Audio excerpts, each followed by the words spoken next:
bleed green? Are you an ultimate Eagles football fan? Well, you're in the right place.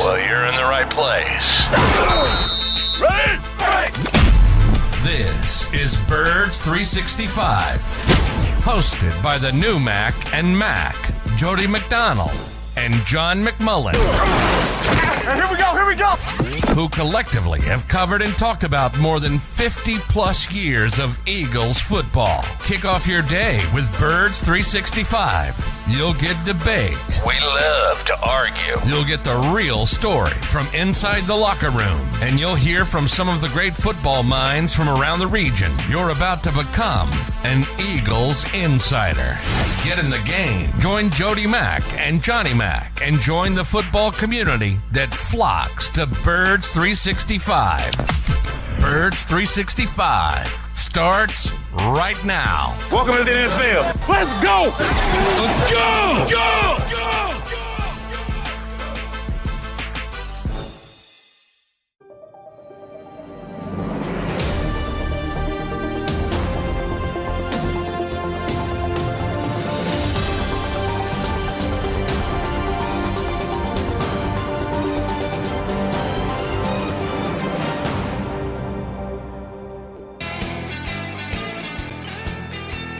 And a good Monday morning, Birds fans. Thanks for streaming in here on Birds 365. Usually on Monday mornings, we've got a lot to talk about an actual game that has been played and how it went and how the Eagles did and everything else.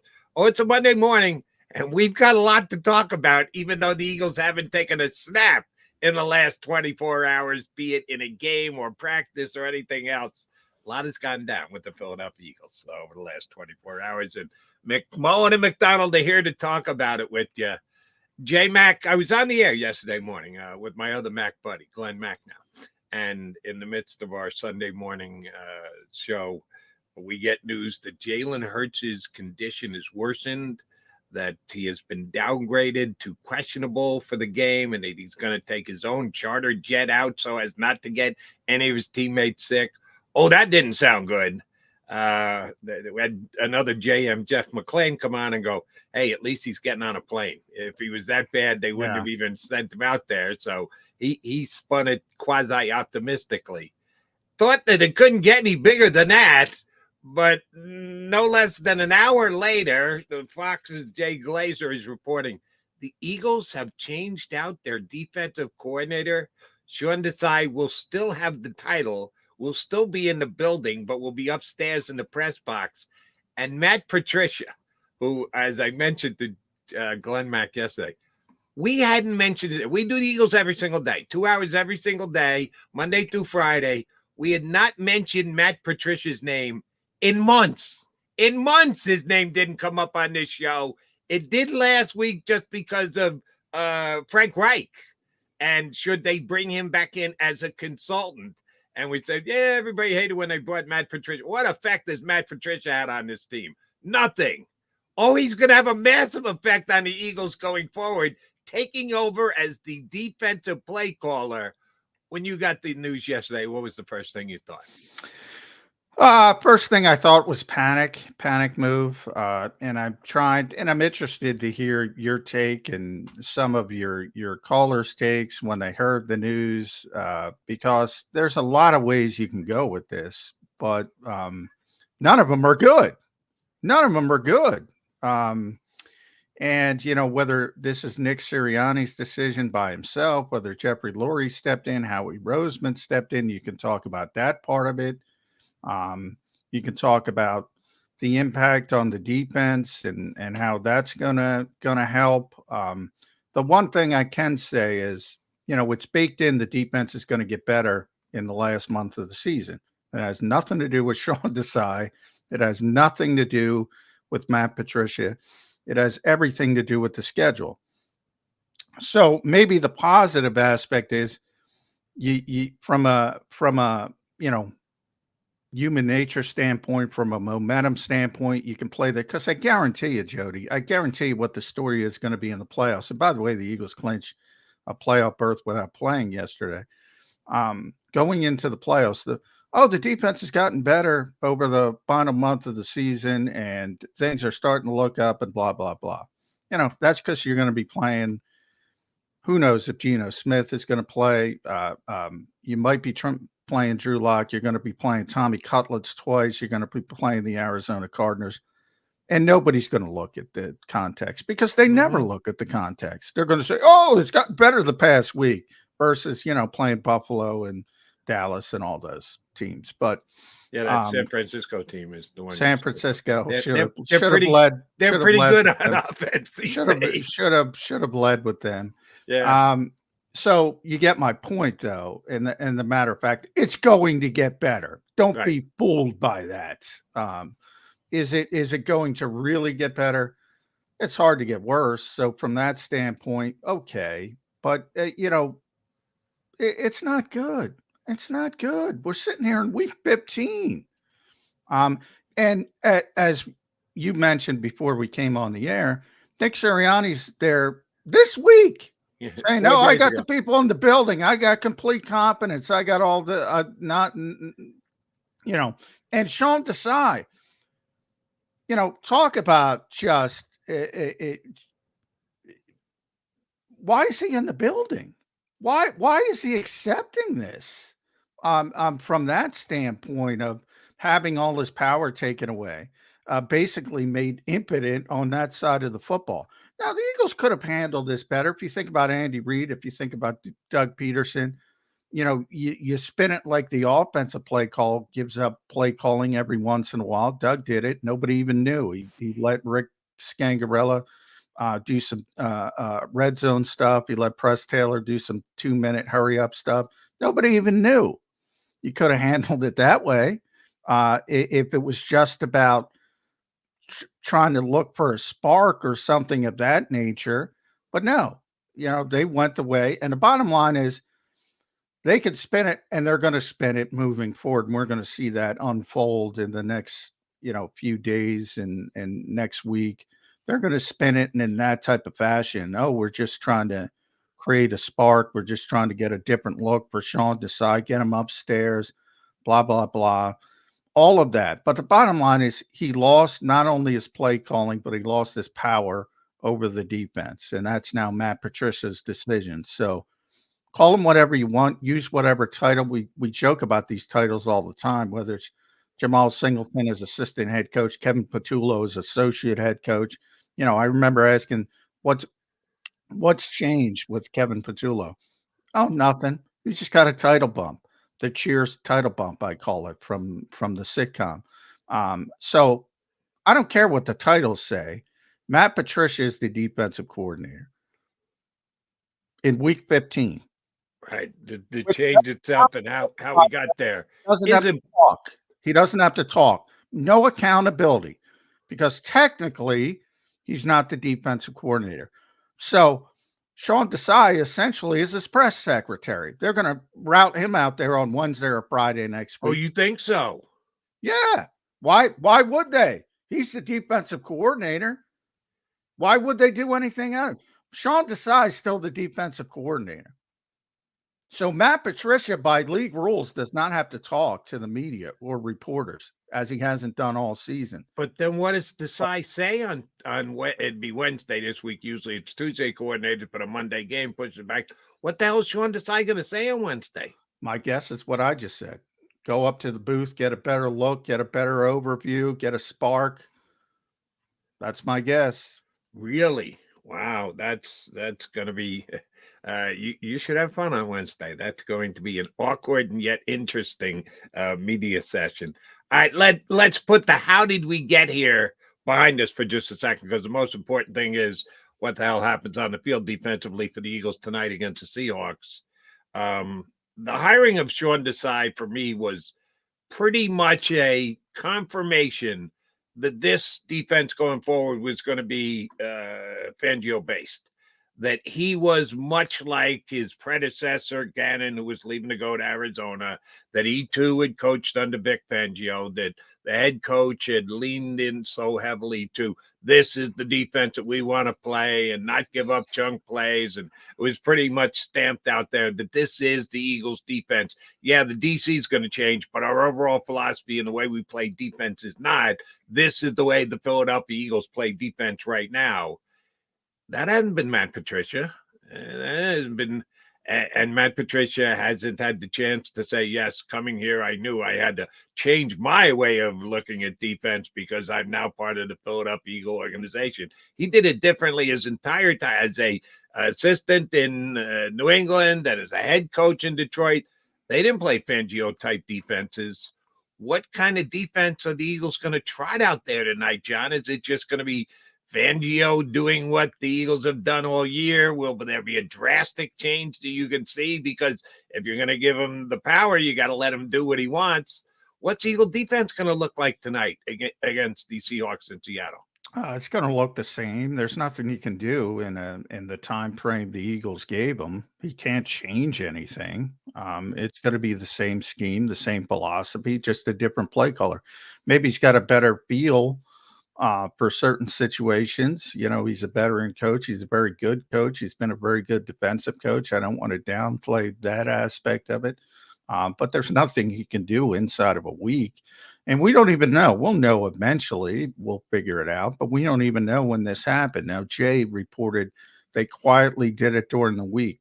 So if you look at the time frame, well, Tuesday, it was Tuesday because everything was screwed up this week last week because of the game being on Monday night.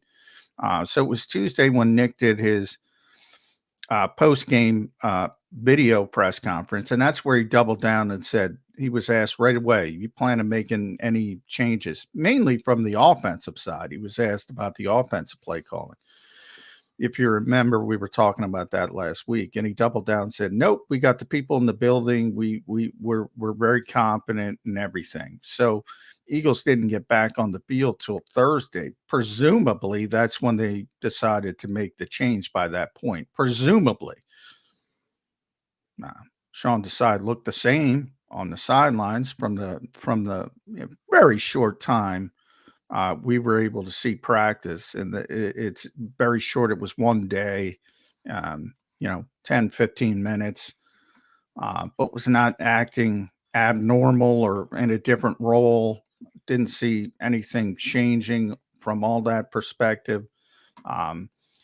But even if they made the decision by Thursday when they got back on the practice field, you remember they shifted from a walkthrough to an actual practice. So maybe that had something to do with it as well. Why are they practicing? Nick blatantly lying to us in front of everyone. And people say, okay, who cares about the media? I don't give a crap. I'm going to find out anyway. He's lying to you. I don't care. He can do whatever he wants when he talks to media people, when he talks to reporters. But that's the vehicle where you get information as a fan. Right. He's lying to you if that's the way it shook out. Now, in hindsight, it certainly looks that way because they shifted from walkthrough to practice. And I hope, by the way, that is the way it went, because if they made this decision on Sunday when it came out, that's even a bigger disaster. And makes less sense. So I hope it was Thursday. And long term, you can't do anything in that time frame. So it's going to be the same defense, the same philosophy, although you're not going to have Darius Slay. We haven't even talked about that. You're not going to have Zach Cunningham. So Kaylee Ringo is going to be out there. Shaq Leonard's going to be out there, and they're probably going to be better because the competition isn't as good. And Seahawks offense is not bad. It might not be the Bills or the Niners or the Cowboys. The drop off comes in the last three games. The Seahawks, that defense secondary right now against the four receivers the Seahawks have. You think this defense is holding them to under 20 points tonight? Well, no, but first of all, I got to see. Do we know if Geno's playing? Because I haven't seen anything. First of all, I have to see who's playing quarterback. Obviously, it's a little bit more difficult with Geno Smith, and I don't know how healthy he is. He's certainly banged up, but I'm not a big Drew Lock guy. So it more has to do with, look, I think they're up against it if Drew Lock has to play quarterback. Not that the Eagles have a good matchup in the secondary. The Eagles basically never have a good matchup in the secondary, certainly not against DK Metcalf and Tyler Lockett and Njigba. So they're not going to have a good matchup from that perspective. Certainly with Kaylee Ringo getting thrown into the deep end of the pool, which is the expectation. So, yeah. But if it's Drew Lock, it's Drew Lock. And you're right. I mean, they're still better than the Giants. And, Arizona, I don't – if Kyler Murray has a Superman game, that could be, put an asterisk on that. He can do some things against anybody. But what can't be debated is the schedule gets much softer starting tonight than what it has been. So it's going to be better. But what does that mean in the final 4 weeks? And what is the signal of this move at this moment send not only to the team, but what does it say about Nick Sirianni? What does it say about Jeffrey Lurie? What does it say about Howie Roseman? Strange is a very good way to describe it, and that's what it was like on the air yesterday when all this Eagle news came down. And, oh, by the way, we haven't even got to the quarterback yet and whether he is going to play tonight. Oh, by the way, I can pretty much guarantee Maybe they're trying to hide that, by the way. Oh, yeah, he ain't taking that trip. I guarantee you that he's trying to hide. That's Nick Sirianni, Mr. Competitive Advantage. No. I himself. meant trying to hide that Jalen was sick. I'm joking, but he would not be taking that trip if he by wasn't himself. No shot. Yeah. They're being upfront. That's something different for the Philadelphia Eagles. No, Nick Sirianni is going to attempt to keep the Jalen Hurts game time status as close to game time as possible. They're going to try and keep that under wraps because Nick believes in keeping the other team in the dark as much as he possibly can. He so overstates that. But, that will be a true game time decision. Now, when we had Jeff McMullen on yesterday, he said, and it was just an opinion, him getting on the plane means that he reads into that. The Eagles think he's going to be okay by game time. That's why they did what they did. And that if you had to say a yay or nay, McMullen thought that he was probably going to play tonight.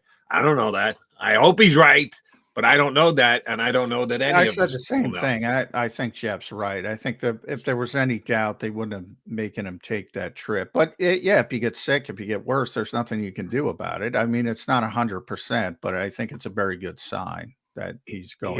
Here's the one thing that was not in play yesterday, and I see our buddy Jeff Kurtz ready to join us. We'll punch him up in just a minute. When they made the decision he had to get on the plane, Cowboys hadn't lost to the Bills yet. If they knew the Cowboys were going to go to Buffalo and get their tails kicked, then they were going to have their advantage in the division reinstated. Maybe they tell Jalen, just say, get back in underneath the covers. Take this one off. We've got a little wiggle room here. I'm just speculating here, but it looks like Jalen Hurts is. I know he got on the plane. The question is he going to play? We won't know till game time. Here's what I know. Jeff Kerr from CBS Sports, our usual Monday early guy, is ready to hop on board. Usually it's post-game stuff. We got so much pre-game stuff to talk about. We're punching up Jeff Kerr from CBS Sports next there on Birds 365.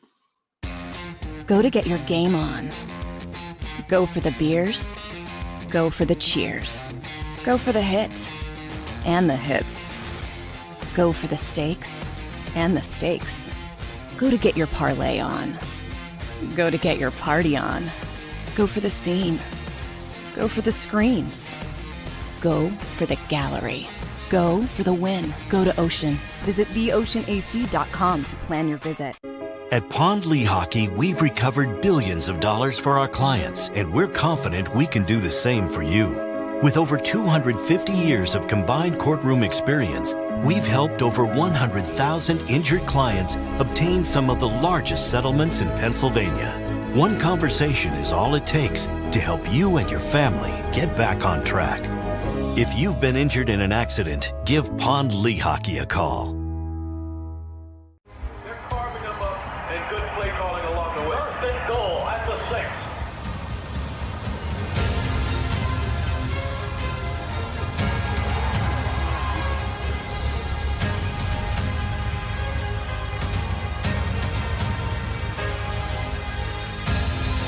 On the field of life, First Trust Bank is there for you. Champions on 3. 1, 2, 3. Because Philadelphia dreams deserve a Philadelphia bank.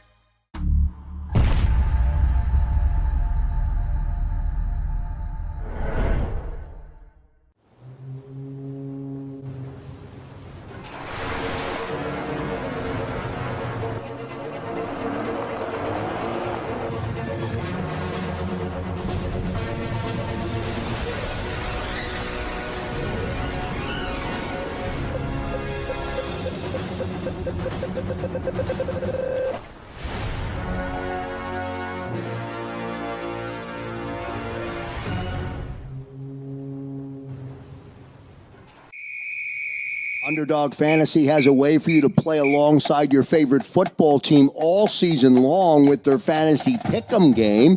You pick between 2 to 5 players, select whether they'll go higher or lower on one of their stats, then do what you usually do on a Sunday, watch the games.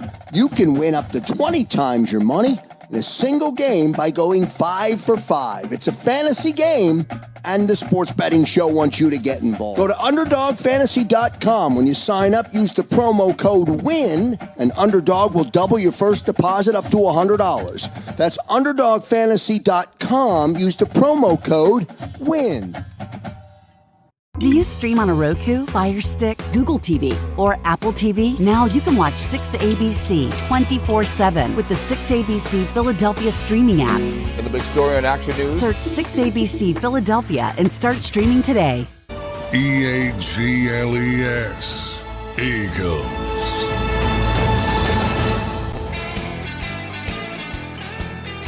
Johnny Mac and Jody Mac here with you on Birds 365.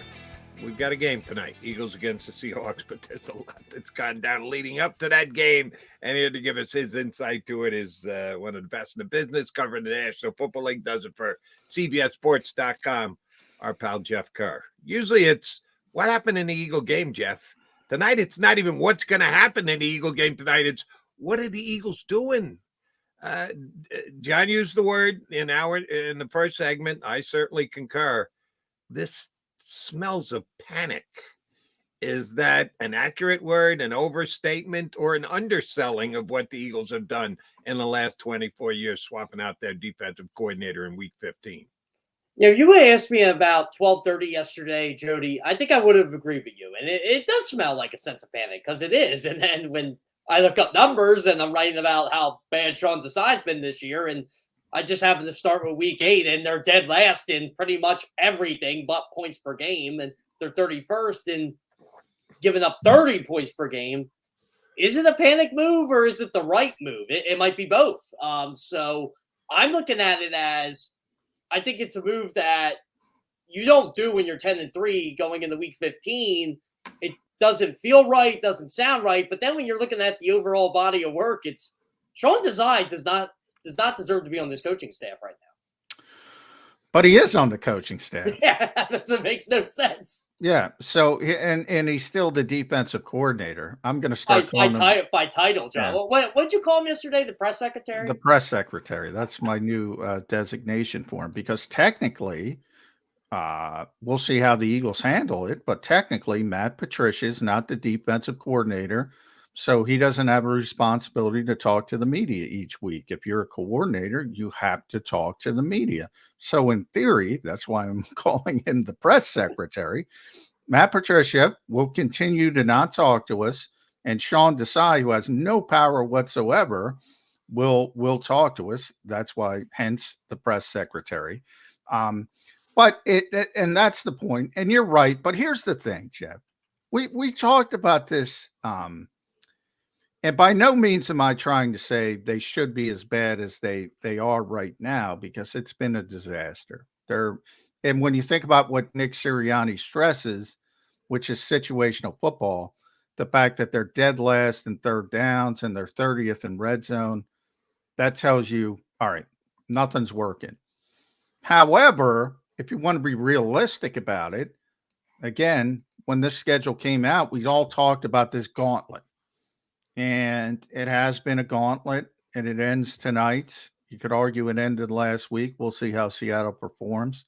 And they struggled mightily against some really good offensive teams, starting with San Francisco. I apologize to San Francisco. And some really good offensive teams. And Dallas, people are going to say, look what they did, Buffalo. Well, yeah, they averaged 40 points a game at home. The Eagles played them at AT&T Stadium, not in the crappy weather of Western New York. So I feel like the context, what I'm trying to say, is missed in everything. And it is baked in. It is literally baked in that this defense will be better. If Matt Patricia's running it, Sean Desai's running it, Jeff Kerr's running it, Jody Mack's running it, it's going to be better over the final month of the season. So mark my words, Jeff, you're going to have that narrative. Oh, the Eagles have gotten so much better because they're playing Tommy Cutlets who can't put 2 feet in front of him, except when he's running the ball occasionally. It's going to get better. Does it matter? Point that out. I am glad you pointed that out, John.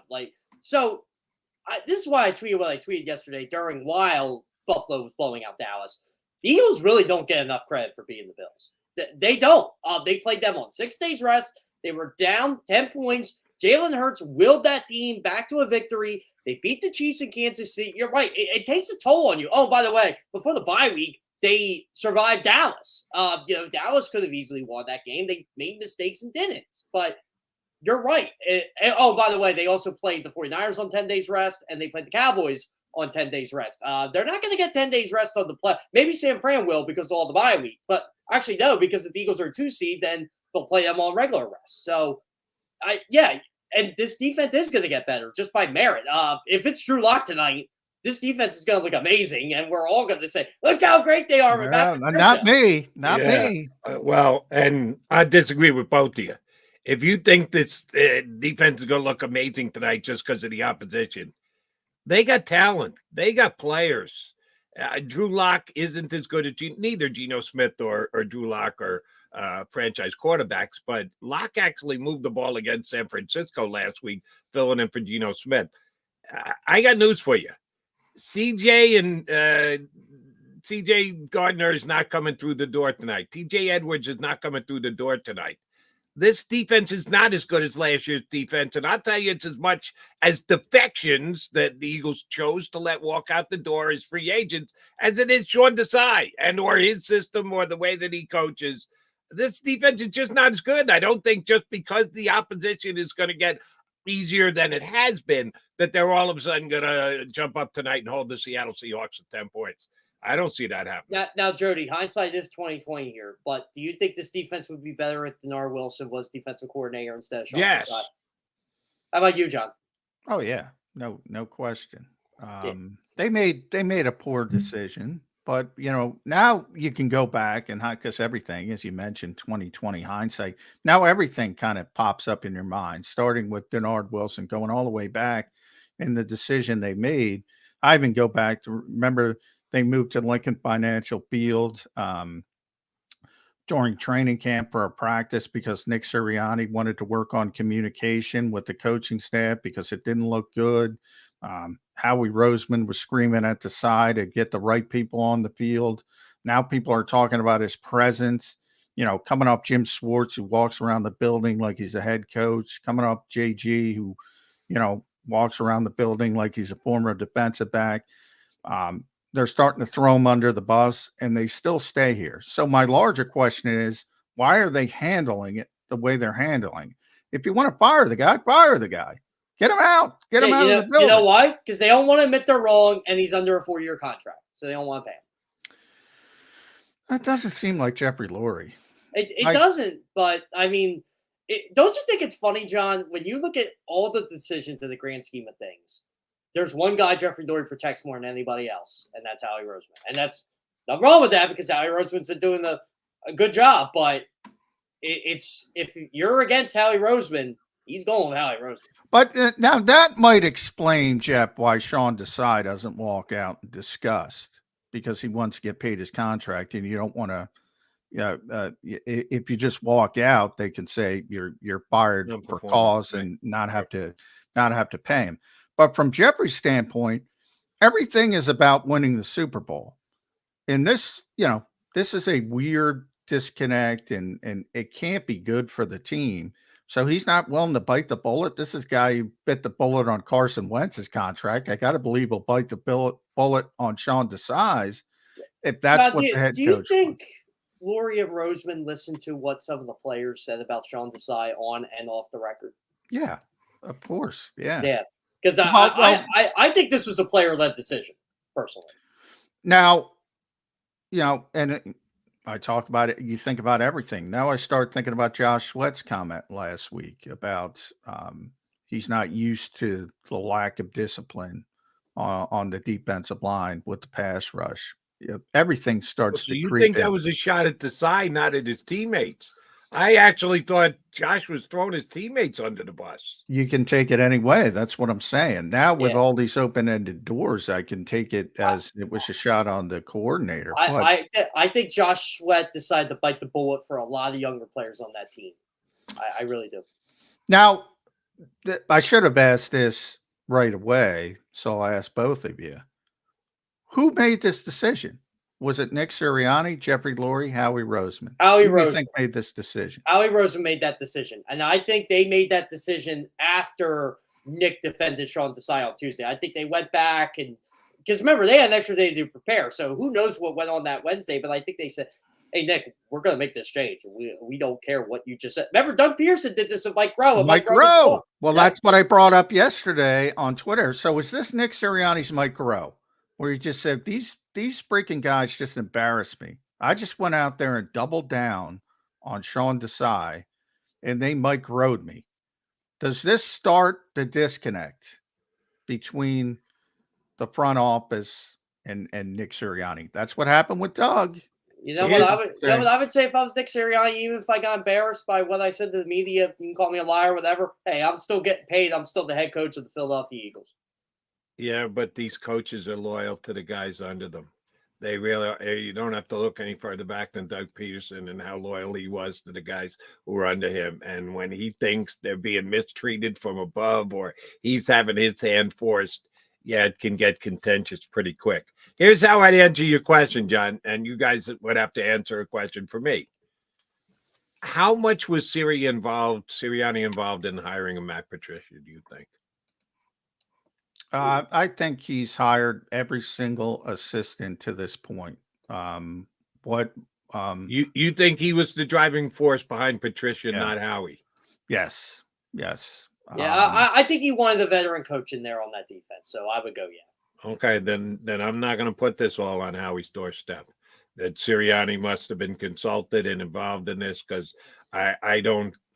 If he wanted Patricia here, he had to know, because Nick's a pretty smart guy, that at some point this year there could be the day we announced that he's going to be looking over Sirianni's shoulder. He's going to be looking over the Shy's shoulder. You got a guy who's a Super Bowl coordinator. And by the way, we were right. He should have been looking over his shoulder. Right. We were right.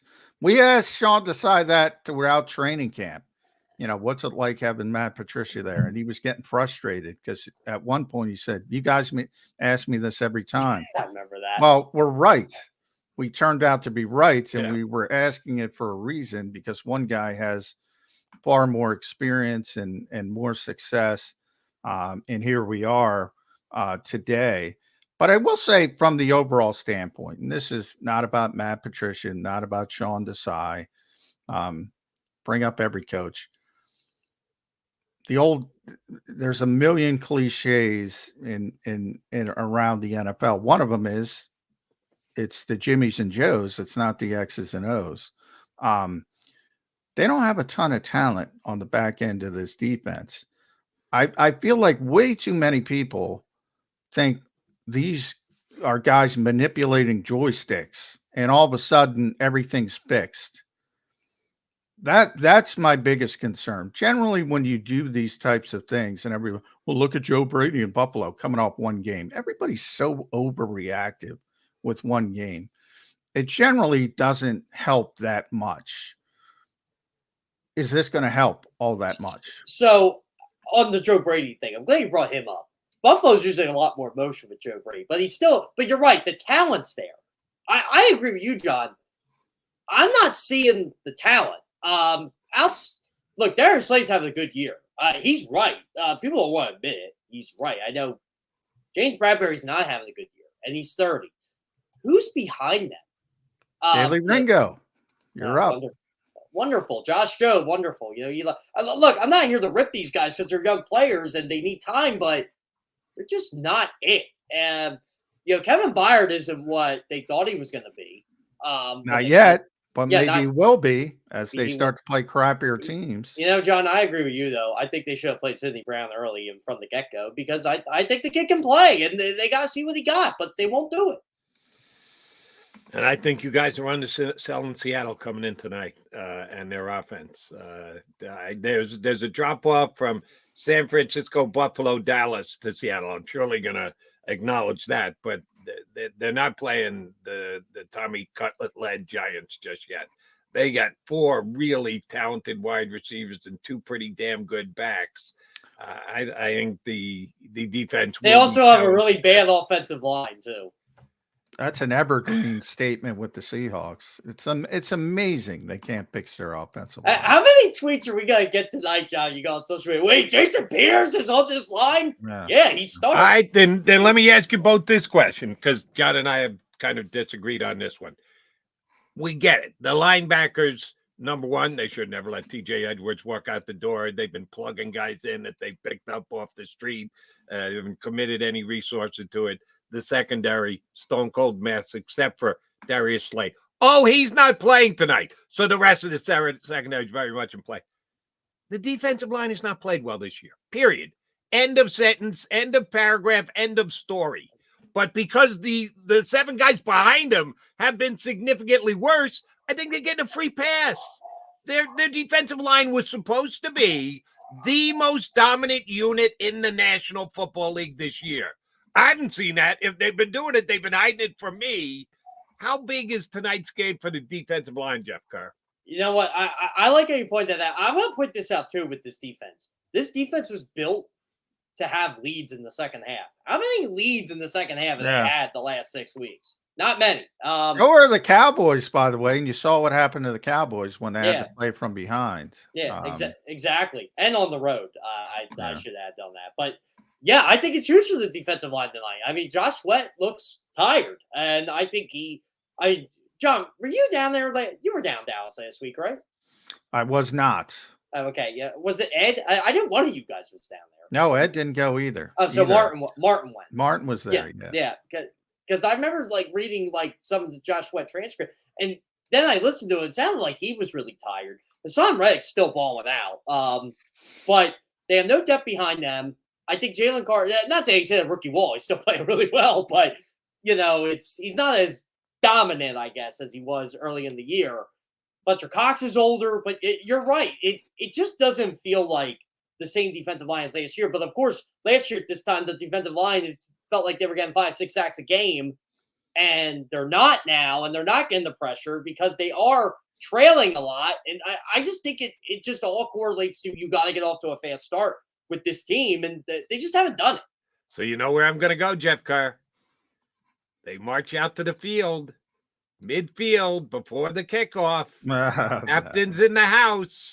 Jody, I have a CBS personality that agrees with everything you said, who covers the Cowboys, Jared Dubin from CBS. He texted me yesterday when the game started, the Dallas-Buffalo game, and said Dallas should receive this, and they should go right down the field and score. And he said, I hate when teams do this on the road. And I'm thinking, Jody McDonald tells me this every week. Yeah. And I'll do it again. I said it last week. I've said it. And again, I'm not like the Eagles. This is my big complaint about the Eagles, because they do it by rote. It just isn't even contemplated. There is no thought given to the situation, the matchup of the game. I don't do it that way. There are weeks where I absolutely say Eagles win the toss. They should defer. They should put the defense out there first. Not last week against the Cowboys, and not tonight against the Seahawks. If they win the coin flip, if they're going to be crazy enough to swap out their defensive coordinator in week number 15, why can't you be crazy enough to go, yeah, you know what? Give us the football. Even though all the analytics tell us, well, you got to get at the end of the first half and start the second half, and that's how you win games. Throw it all out the window. Where the rules are, there are no rules for the Philadelphia Eagles. take the ball tonight. Tell me there's a chance that happens, Jeff Kerr. I've got 25% chance it happens. 25. I'll go 25.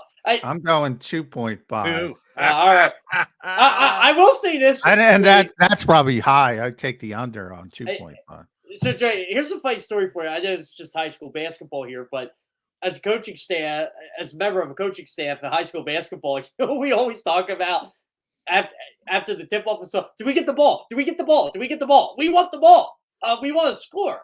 We don't want to say, oh, no, let's give the opponent the ball so they can score and take an early advantage of the quarter. So, I mean, your theory does have merit. It's just not what the Eagles are going to do. We brought up Denard Wilson a little bit. And, I think not only about him being the coordinator, but, if you think about him as a secondary coach and player development, and how guys played under his sort of domain, I don't think this defensive collapse is all about one guy. And that's the problem I have with scapegoating, especially scapegoating in season.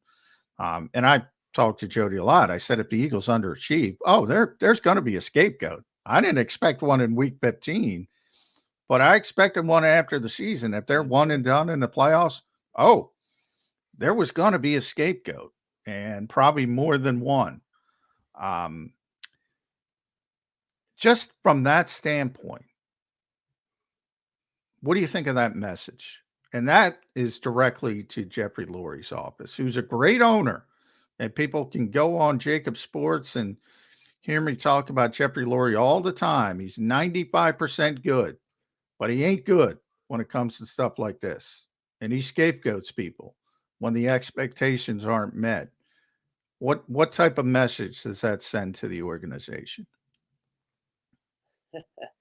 That's a good question. So I think it sends nobody's job is safe if you're essentially firing a guy in week 15 for, I know it's more than 2 bad weeks of football, but they basically made this decision of, okay, these are the teams that are our biggest roadblocks to going back to the Super Bowl, the San Francisco 49ers and the Dallas Cowboys. And they just beat the pants off of us. We're going to blame somebody for it. And look, I just look at it this way. Nick Sirianni's job, look, it'll be safe this year, but in the long term, is it? If they do this again, you have to wonder this stuff. Like, you're right, John. This is a if you look at the grand scheme of it, it is a panic move.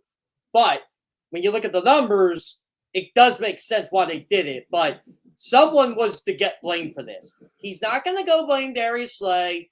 He's not going to go blame – he certainly isn't blaming Jalen Hurts or Brian Johnson. It just felt like this was the guy that, hey, look, we had the number 2 defense last year, and now we're, 27th, 28th? Yeah. It's you. Sean By the way, we're 43 minutes into the show. I haven't spiked the football on a certain former defensive coordinator, but I won't do it. You mean the guy in Arizona that was leaving defensive backs wide open and hasn't had a sack? His team hasn't had a sack in 3 games and there we go. They can't stand him. He was good here. I'm going to tell people this. Jonathan Gannon was the best defensive coordinator the Eagles had since Jim Johnson. I don't care what anybody says. Ooh, now you're spitting in Jim Schwartz's face. All right. Here I do want to revisit one thing, and then we should actually talk about tonight's game. Denard Wilson. You guys are reporters. I'm just a reactor. When they decided to go Sean Desai's route instead of Denard Wilson, what was the actual? Could Denard Wilson have stayed as the Eagles' defensive backs coach? He wasn't, because there was varying reporting that Wilson would have thought about staying, but Sirianni said, "Yeah, no, this is not going to work. You want the defense coordinator job? I'm not giving to you. Why don't we just shake hands and go our separate ways?" That Sirianni made the call, because let's be honest, the defensive secondary stinks. You want to put it all on Sean Desai? He's the catch-all blame now. Somehow Sean Desai has made James Bradbury into a well below average quarterback after he was all pro last year. Okay, you want to go down that road? I'm not sure that that's the way to look at it.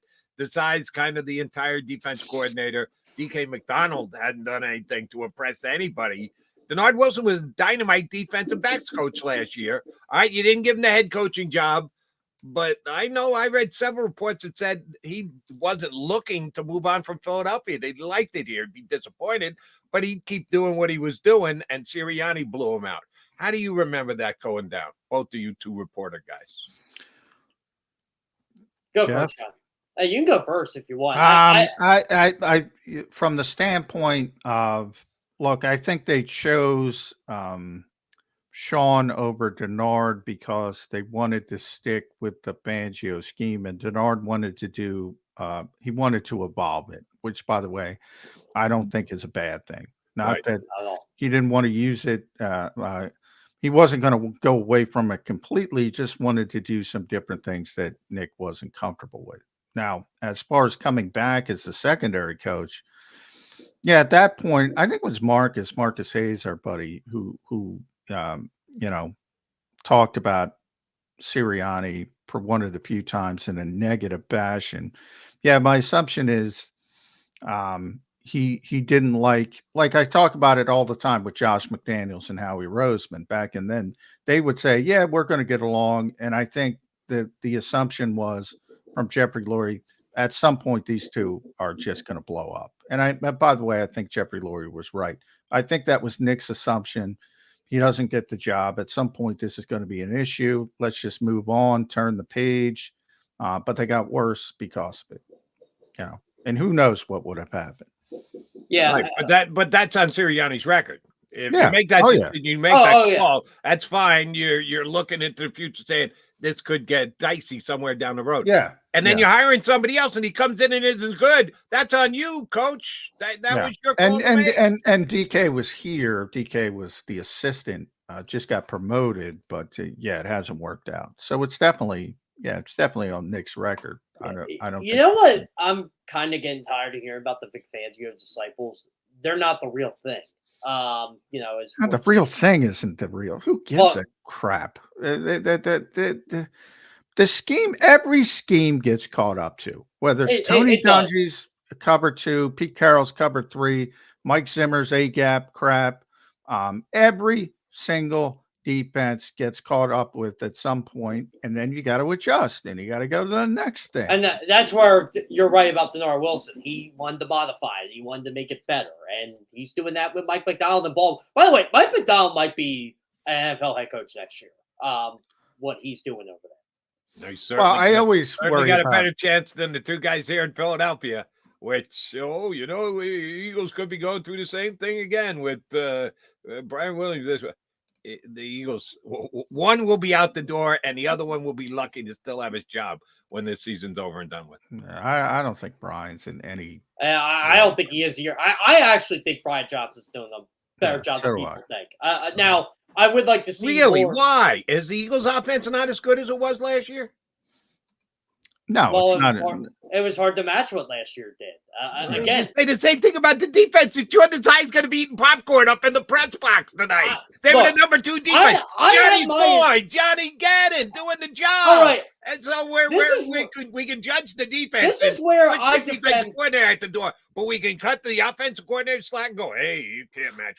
He still has a top 10 offense, and the Eagles are number 3 in third down offense. They're number 1 in fourth down offense. They're pretty good in the They're red top zone, 10 in red zone offense. Again, Nick Sirianni's about situational football. Are they as good as last year? No, but they're still damn good. On defense, it's the exact opposite. Yeah, they're terrible. Here's the defensive problem. How many defensive starters left this team during this offseason? It's not my fault. How many offensive starters left this team? A couple. Isaac Seumalo.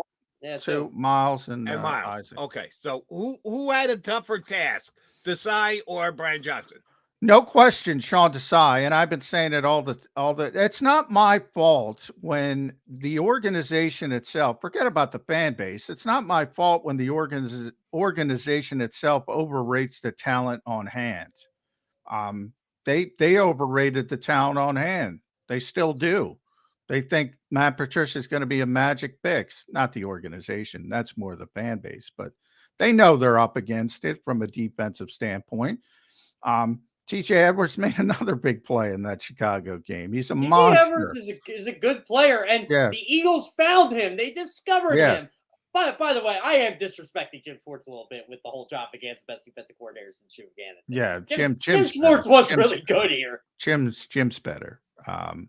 But Jim's a great coordinator. But the Browns might win the Super Bowl because of Jim Schwartz, and they have Joe Flacco quarterback. They're not. Just saying. Not ready to go there just yet. Yeah. But it helps when you have Myles Garrett, who I saw in person. Boy, what a player! What a player, Myles Garrett. Perfect marriage. That whole team, that defense is just incredible. It's an incredible unit. But they should have tried to get and CJ's a pain in the you know what, but they should have tried to get him back and tried to work it out. And maybe they should have subscribed to their theory about over 30 players with at least one with Bradbury and Slay. Maybe bring one back, not the other. I feel like if Andy Reid was here, I don't think Darius Slay or James Bradbury are on this team. It's possible. But he no doubt, Jody, to your point, he had a tougher road to hoe. But that ain't my fault. I mean, that ain't my fault that they overrated or underrated the talent that was here. Even Marcus Epps. Why let Marcus Epps? That was a very palatable contract. They could have paid Marcus Epps and not thought about it. The guy was an Iron Man. The guy who got paid more this offseason, Epps or Edwards? I think Epps by a little bit. Yeah. If Epps' number is that number, I'm going to let Epps walk out the door. But I'm keeping Edwards. Edwards is a difference maker. Epps is a solid role player. That was the bigger part. There was no chance if they were paying Edwards. They could use that solid role player in that secondary right now. TJ got a little bit more. I did 2 years, $12 million. So $6 million a year for Marcus Epps. So TJ got 6.5. 6.5. Yeah. Both of them. They could have done both, is my point. And they didn't want to, and that's fine. But they made the decisions they made. And by the way, then if you want to make that decision and let Marcus Epps, it's not that big of a deal because you're right. He's not as good a player as TJ is, but he was solid for this team last year. Then go with Sidney Brown, your Red Star prospect that I've been talking about. Was he red? Was it Red Star or Gold Star? I can't remember what they called it. Red Star. That's their own designation. That basically is a little bit different than, it basically means he's everything they want on the field and off the field. So he's got all the off the field stuff as well. And they think so highly of this player, they won't put him out there. All right, let him learn on the job. And maybe that changes moving forward. But yeah, you can look, we had all given, and myself included, gave Howie Roseman a second consecutive Executive of the Year award. Well, he probably ain't going to win it now. Another position the Eagles really overvalued this year, and we've talked about it, but it's obviously been going on the back burner because of the whole defense thing, the running back position. They don't play Rashad Penny. They're not going to play Rashad Penny. They think Kenny Gainwell's the second coming of something. I don't know what. And Boston. Oh, here's my DeAndre Swift. Yeah. Go off on DeAndre Swift, Jeff. Well, DeAndre Swift isn't as productive for the Eagles as Miles Sanders was, so I'm just gonna I'm not saying he's better. No, I actually had an Eagles fan tell me on Twitter DeAndre Swift was better than James Cook, and I just laughed. No, he's not. Not after last night's game. You don't want to go there. But I've been saying since Tuesday, Jeff, this has to be a DeAndre Swift night. It has to be. Yeah, I agree with you. It has to be. They need to dedicate themselves to proving that they are still the Eagles, that they can take their offensive line, one of the best in the business, and just drive block it right down the Seattle Seahawks' throat. That's what, and this was before Jalen Hurts came up with a temperature of 101, 102, 103. Who the hell knows what he's got as far as sickness goes. Just run DeAndre Swift down the Seahawks' throats tonight. You know what upsets me about is Brian Johnson going to be smart enough to do that? That would be my question. You two Brian Johnson fans, who I think's doing a mediocre job at best as their offensive play caller this year. Is he going to be smart enough to hand the ball to RPO it if you want. Don't know how much Seattle's going to buy that, knowing Jalen's not 100%. But however you're going to get it to him, however you're going to give it to him, DeAndre Swift for 23 carries tonight. This is where my discontent comes with Brian Johnson. DeAndre Swift's a really good pass catching back. Can they at least kind of set him up, or are we going to blame the quarterback for that? Because I feel like I'm blaming the quarterback for that. He doesn't like throwing it to the backs. He just doesn't like. It's not in his nature. By the time he gets to the back, he's going to do something else. He's either going to extend the play and look downfield to one of his big playmakers, or he's going to run the football himself. If you want to blame Brian Johnson for that, if you want the ball in DeAndre Swift's hand, it's got to be bubble screen. It's got to be wheel route. It's got to be designed for DeAndre Swift. It's not going to be dump off. He's not a dump off guy. And by the way, there's nothing wrong with that. He's a phenomenal quarterback, so people are going to get upset. He doesn't dump it off because he doesn't need to dump it off, because he doesn't need 6 yards, because he's probably getting 8 yards, or he's probably getting a bigger play down the field. So, yeah, Dom and I have had that discussion many times. He's not a dump-off guy. He's never going to be a dump-off. He wasn't a dump-off guy at Alabama. He wasn't a dump-off guy at Oklahoma. Maybe if he's 35 at the end of his career, maybe he turns into a dump-off guy. But right now, he's not a dump-off guy. He's just not. Yo's a good dump-off guy that doesn't win a lot of big games. Dak Prescott.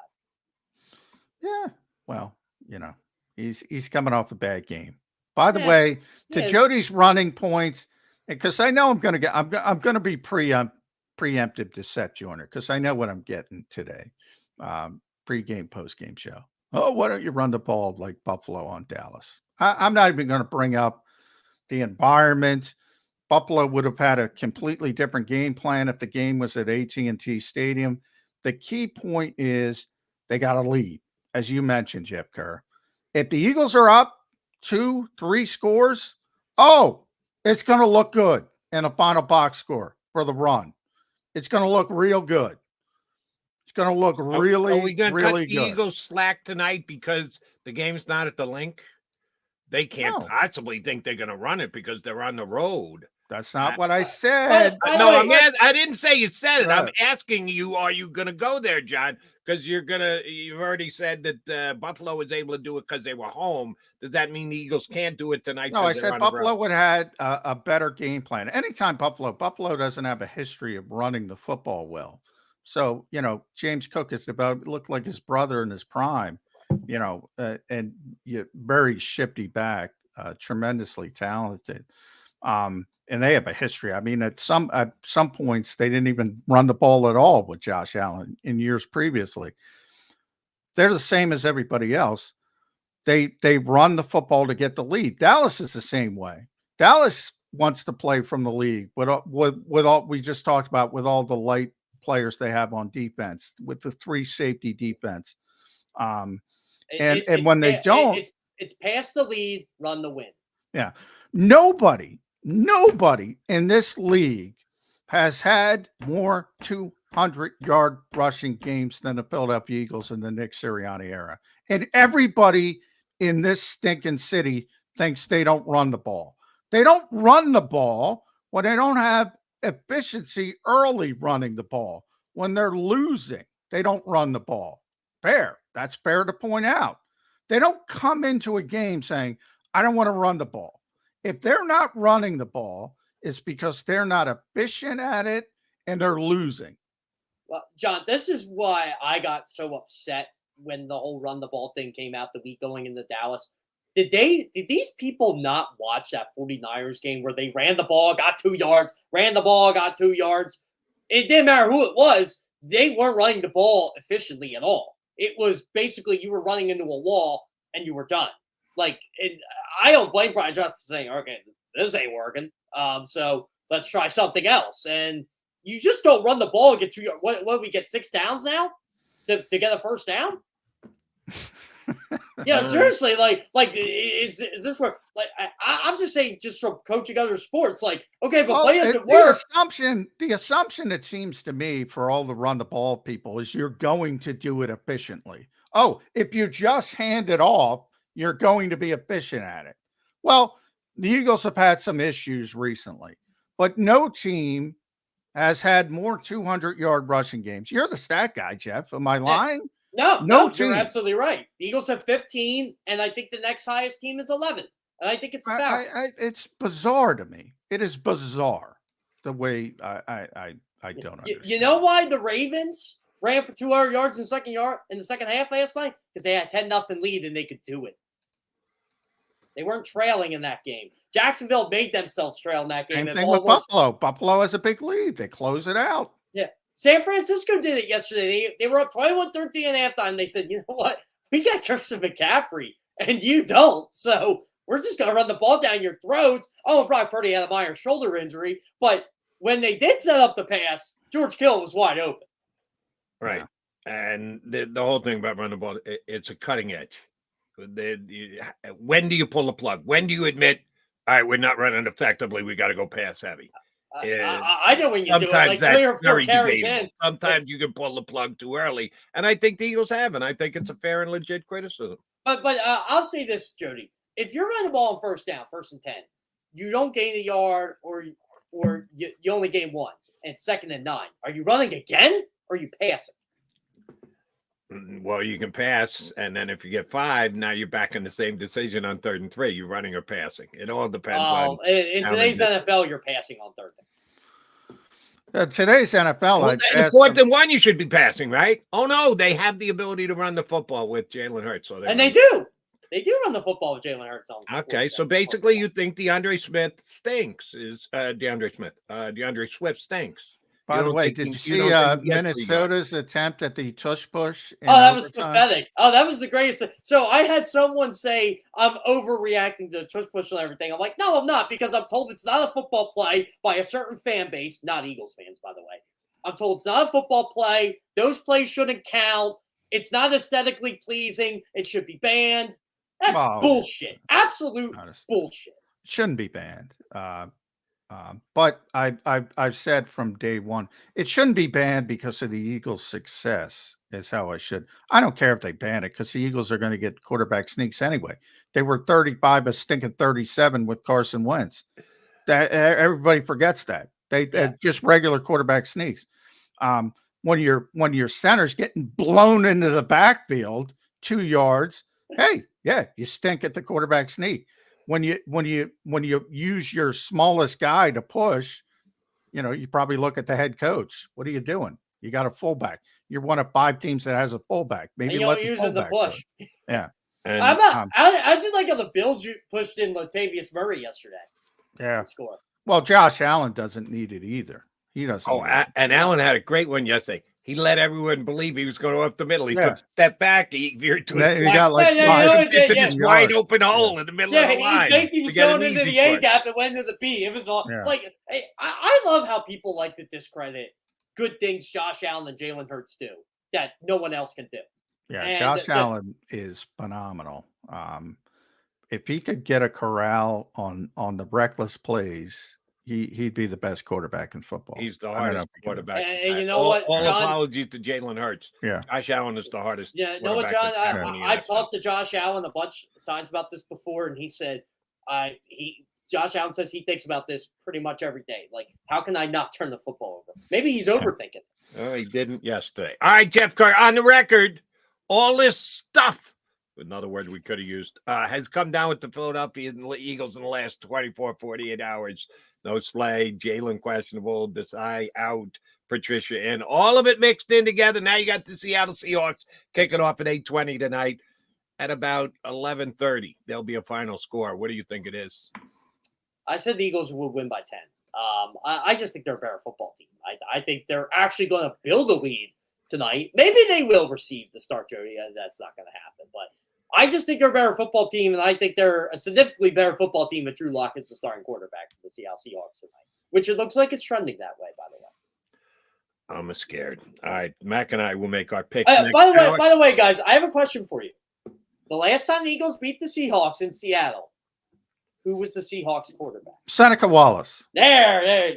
John McMullen got it. Really? He does his homework. Yep. Okay. Yeah, I didn't know. Last time they beat the Seahawks in Seattle, the Phillies were winning the World It Series. was Donovan McNabb against Seneca Wallace. Deshaun Jackson had a touchdown catch in that game. As Nick Sirianni might say, what the hell does that have to do with A.J. Brown? He's got a point. But here's one that Nick Sirianni can't refute. It has some influence, not a ton, but some.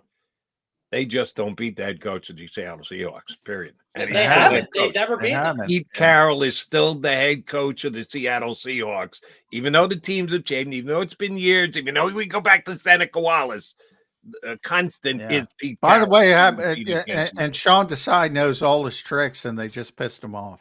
Yeah, so Sean will be forthcoming. All that forthcoming tonight. So the last time the Eagles beat a Pete Carroll NFL coach team, I was in Veterans Stadium in 1999. Coy Detmer was the quarterback. The Patriots fired Pete Carroll after the game and started the Bill Belichick era. Yeah. By the way, also long before the tush push, Pete Carroll created it with the Bush push. Yes, he did. Matt Leinart. Yes. That's Reggie. Exactly right. All right. Always a pleasure, Jeff Cart. Thank you very much for jumping in. We'll talk to you again next Monday. Sounds great, guys. Thanks for having me on. Thanks, Jeff Shep. Kerr here with us from CBSSports.com. The Bush push. Yes. Why the NFL felt the need to change it back and create this. I guess it's a good thing if you're drawing attention, but I'm not sure. I know it's worked great for the Eagles, so you and I are in complete lockstep. They shouldn't ban it just because the Eagles can do it better than anybody else. That's just BS. But they never should have rewritten their rules. All right, we're going to take a quickie timeout, come back. I got a couple more things about the actual game to ask John. And then we're going to have our buddy Brad. Yeah, they're going to actually play a game tonight. Brad Spielberger, Pro Football Focus, cap analyst is going to jump in with us, give us a little bit of a national perspective, because I think we could use one with all the moves the Eagles have made. Spielberger up next in about 12 or 13 minutes here on Birds 365.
Any professional sports coach will tell you there's no substitution for preparation. At Malamut & Associates, that is a tenet by which we live.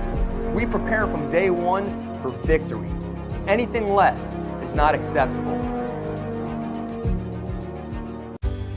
Go passionately. Go fearlessly. Go confidently. Go Birds! Go confidently towards your goals with First Trust, Philly's hometown bank for nearly 90 years, and the official bank of the Philadelphia Eagles. We're focused on getting you over the goal line.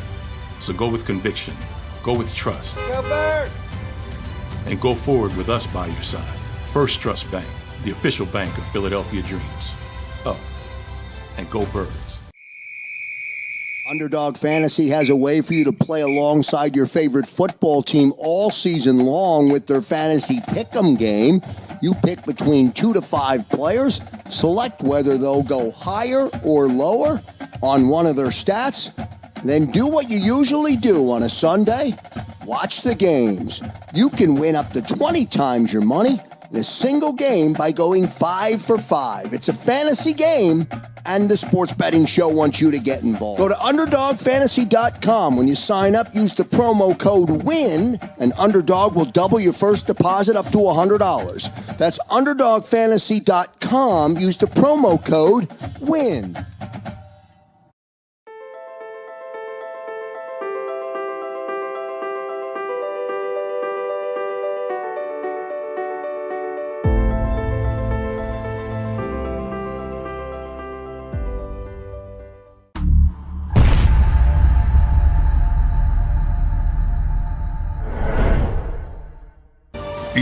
E-A-G-L-E-S. Eagles.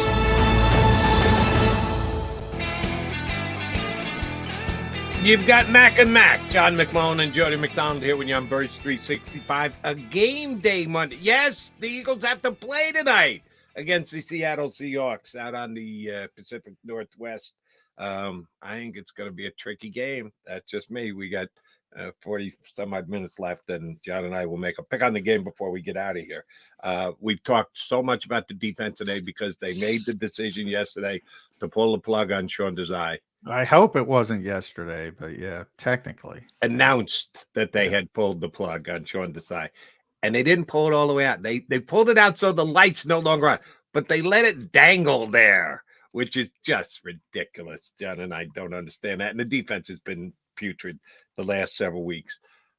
But I'm also pointing the finger at the offense, too. Our buddy Ruben Frank, or at least my buddy Ruben Frank, from Comcast Sportsnet, who we would love to have on the show, but he just doesn't feel comfortable coming on the show because of a bunch of different things.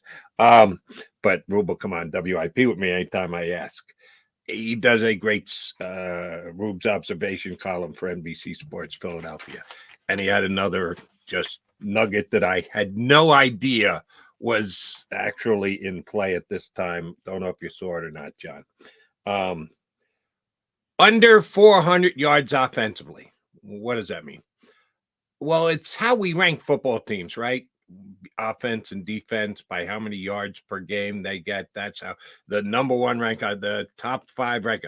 It's based on yards per game. That's, some people may agree with it, some people may disagree with it, but it is the most commonly used and accepted term when ranking teams and how they are proficient on either the offensive side or the defense side of the ball. Correct? Would you at least give me that much? Yeah. Okay. Yeah. So 400 yards per game is a standard. You're going to be above it. You're going to be below it. The Philadelphia Eagles have been below 400 yards in their last 8 straight games. 8 in a row. It's the 3rd longest such streak in the last 20 years for the Philadelphia Eagles. They've only been longer twice in the last 20 years. And there's been some good teams, and there's been some god-awful teams of the Philadelphia Eagles in the last 20 years. And only 2 of them have been worse. For a lengthy streak of 8 straight games of not getting 400 yards, that equates to me the offense is absolutely gone backwards from where it was last year. And what is the major change in the Philadelphia Eagle offense this offseason? The offensive coordinator. I think this team misses Shane Steichen more than they do Jonathan Gannon. Even with the move that they made yesterday to emasculate Sean Desai, I'm telling you, the offense is nearly as bad as the defense when you comp to and understand the decisions they made personnel-wise during this offseason. I'll tell you, the offense is nearly as disappointing as the defense.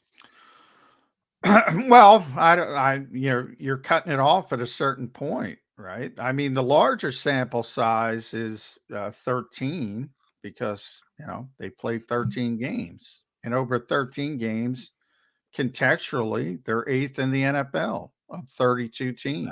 Right. But are we not doing the same for the defense, saying that the defense is going to get better because they're playing lousy teams the last 4 games? But the previous 3 games they played, San Francisco, Dallas, and Buffalo, 3 really good offensive teams. So the defense is going to improve. Yeah, you can cut it off wherever you want to make your argument. I'm using the numbers that Rube gave the last 8 weeks. But that's what I'm saying. You're cutting it. Yeah, you can use both for the defense and the offense is going to get better as well over the next 4 games because it's a complementary game and the defense is going to be better because they're playing crappier teams. So, yeah, I mean, and that's one of the problems. I say all the time, it's not a statistical game to begin with. So, but you have to use certain standards. There's no question about it. But if you go back to, the Buffalo game, they were pretty good offensively. I think they ended up with about 380 yards. So who cares? 380, 400. But if it fits a particular narrative that somebody wants, they can use it. On the other hand, I think Buffalo had over 500 yards. But so, we talked Jim Schwartz, games have personalities. That was a shootout, and they managed to win it. It was a shootout that they still didn't get 400 yards in. Yeah. And they got 380 or whatever. I'd have to look it up exactly. So, I mean, is there a grandiose difference between 380 and 400? If you want it to be, I don't think there is. But the larger point, and I'm a big Shane Steichen fan, and you know that. I think Shane is a great play caller. He's a better play caller than Nick Sirianni. He's a better play caller than Brian Johnson. And Nick will Shane will tell you this is Nick's offense. It was Nick's offense when he was here. It's Nick's offense now. So if you want to blame the offense, blame Nick Sirianni. It's his offense. But he's a CEO coach. Yanni's got to be responsible of both. He is responsible for both, and he takes responsibility to his credit for both. But offensively, nothing is done without his approval. The game plan is his game plan. So sorry to interrupt you again. Apologies. You don't think that's the same with the defense? You think Sean Desai has had free reign this year, or you would not? No, he's under. And I just asked, ironically, Nick this question on Saturday, where again he was either. I'm trying to do Saturday. Strange week. I asked him the question about what he wanted to do defensively, and has anything evolved? Has anything changed? And his approach to the defensive side of the football. And what his approach is he demands certain things out of his coordinator. But he says all the time, I'm not the defensive expert. But he wants certain things adhered to, most notably explosive plays. His whole thing is, if you win the explosive play battle and you win the turnover battle, which I haven't done enough of, you're going to win the game. And history says he's right. If you win those two categories, you're going to win. Something really weird's got to happen for you not to win the game. So he wants to limit explosive plays. He wants situational effectiveness, third downs, which hasn't worked, 32nd in the NFL red zone. But he doesn't have his handprints like he has on the offense, because that's his expertise. He's the first one to admit it. He said it this week again, he hired everybody for a reason when he was doubling down on Sean Desai. I hired him for a reason. Yes. He and same thing with Jonathan Gannon. Jonathan Gannon had more power than Shane Steichen with the Eagles. Sean Desai has more power, or had more power, than Brian Johnson with the Eagles, because Nick is in control of the offense. And Nick just doesn't want to get bogged down with the play calling. Here's my point on the move that they made yesterday in comping the offense to the defense. I would be less inclined to call the move a panic move if yesterday's announcement had been Kevin Patullo is taken over as the play caller and Brian Johnson is still the offensive coordinator, and he's going to be somewhere in the building. He might be getting hot dogs for everybody, but he's still the offensive coordinator by title. I would have called it less of a panic move if they had done that with Patullo over Johnson than putting Patricia in instead of Desai. That's just me. All right, he's McMullen on McDonald. I see in our rating room, we've got our buddy Brad Spielberger from PFF, cap analyst, contributor for Over the Cap as well. Brad Spielberger up to join us next here on Birds 365. Go to get your game on. Go for the beers. Go for the cheers. Go for the hit and the hits. Go for the stakes and the stakes. Go to get your parlay on. Go to get your party on. Go for the scene. Go for the screens.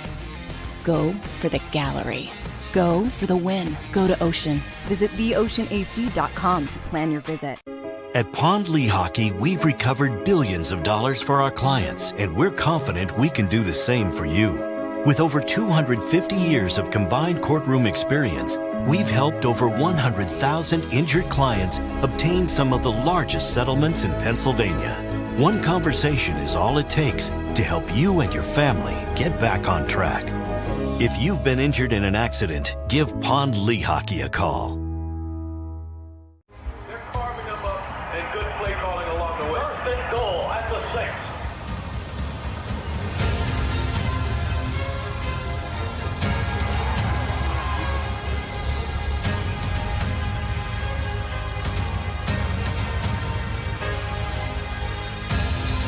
On the field of life, First Trust Bank is there for you. Champions on 3. 1, 2, 3. Because Philadelphia dreams deserve a Philadelphia bank.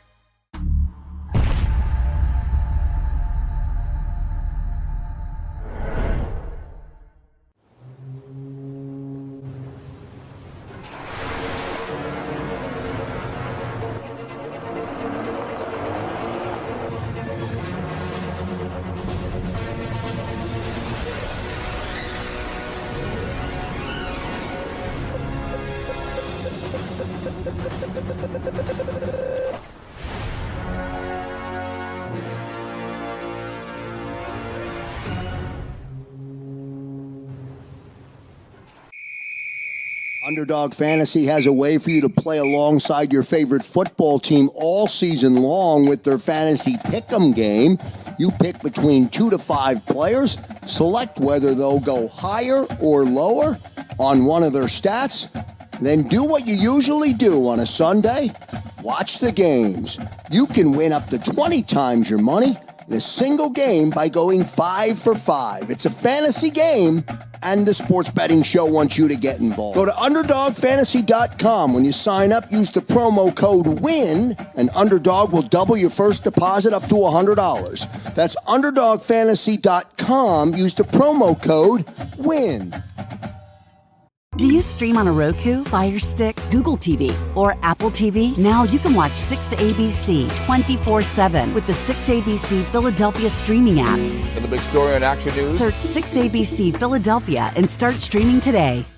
EAGLES. Eagles.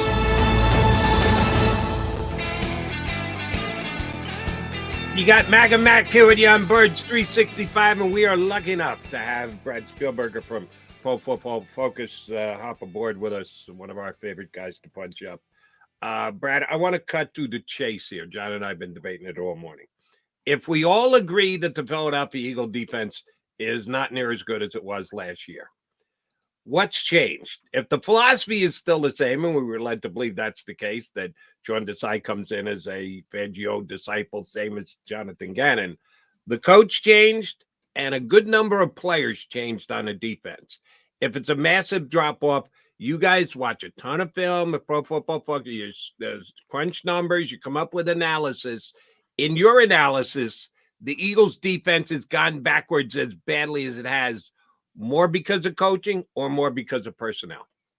More because of the opposing schedule. Not to say that's you. Very good. Thank you very much. Yes. Yeah. Not to say they were a bad unit last year. They still have a lot of talent. Obviously, in both seasons, the sack record, all of those things is great. And I do think that, I mean, think about it, though. Like, who did they really lose of, meaningful value? TJ Edwards has been good in Chicago. There are a couple pieces here and there, but you guys know they never really spend at linebacker and retain those players. They kind of cycle through. It's how they approach it, and it's been fine for a number of years. I think Sean Desai has proven over time. He was in Chicago with no talent to speak of, and did, I thought, a very good job given what he was working with. They've been very susceptible over the middle of the field in the slot when you're attacking these linebackers, putting them in conflict with, crossers and various concepts. So I would say, yeah, I honestly think it's neither. I know it's a boring answer. This isn't like an analytics nerd thing, but defense is super random. I mean, the Vikings were one of the worst defenses in the NFL last year. They arguably got worse on paper talent-wise. They did get worse. They have the best coordinator, though, Brad. Yes, That's Brian where Flores I would came say. in.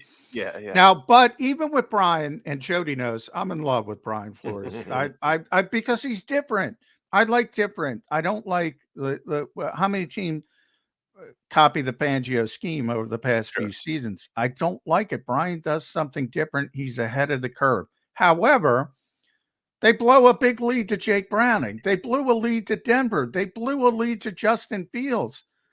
They don't have talent, and they still lose games, but for what he has, he cobbles together a top 10 defense, which is astonishing.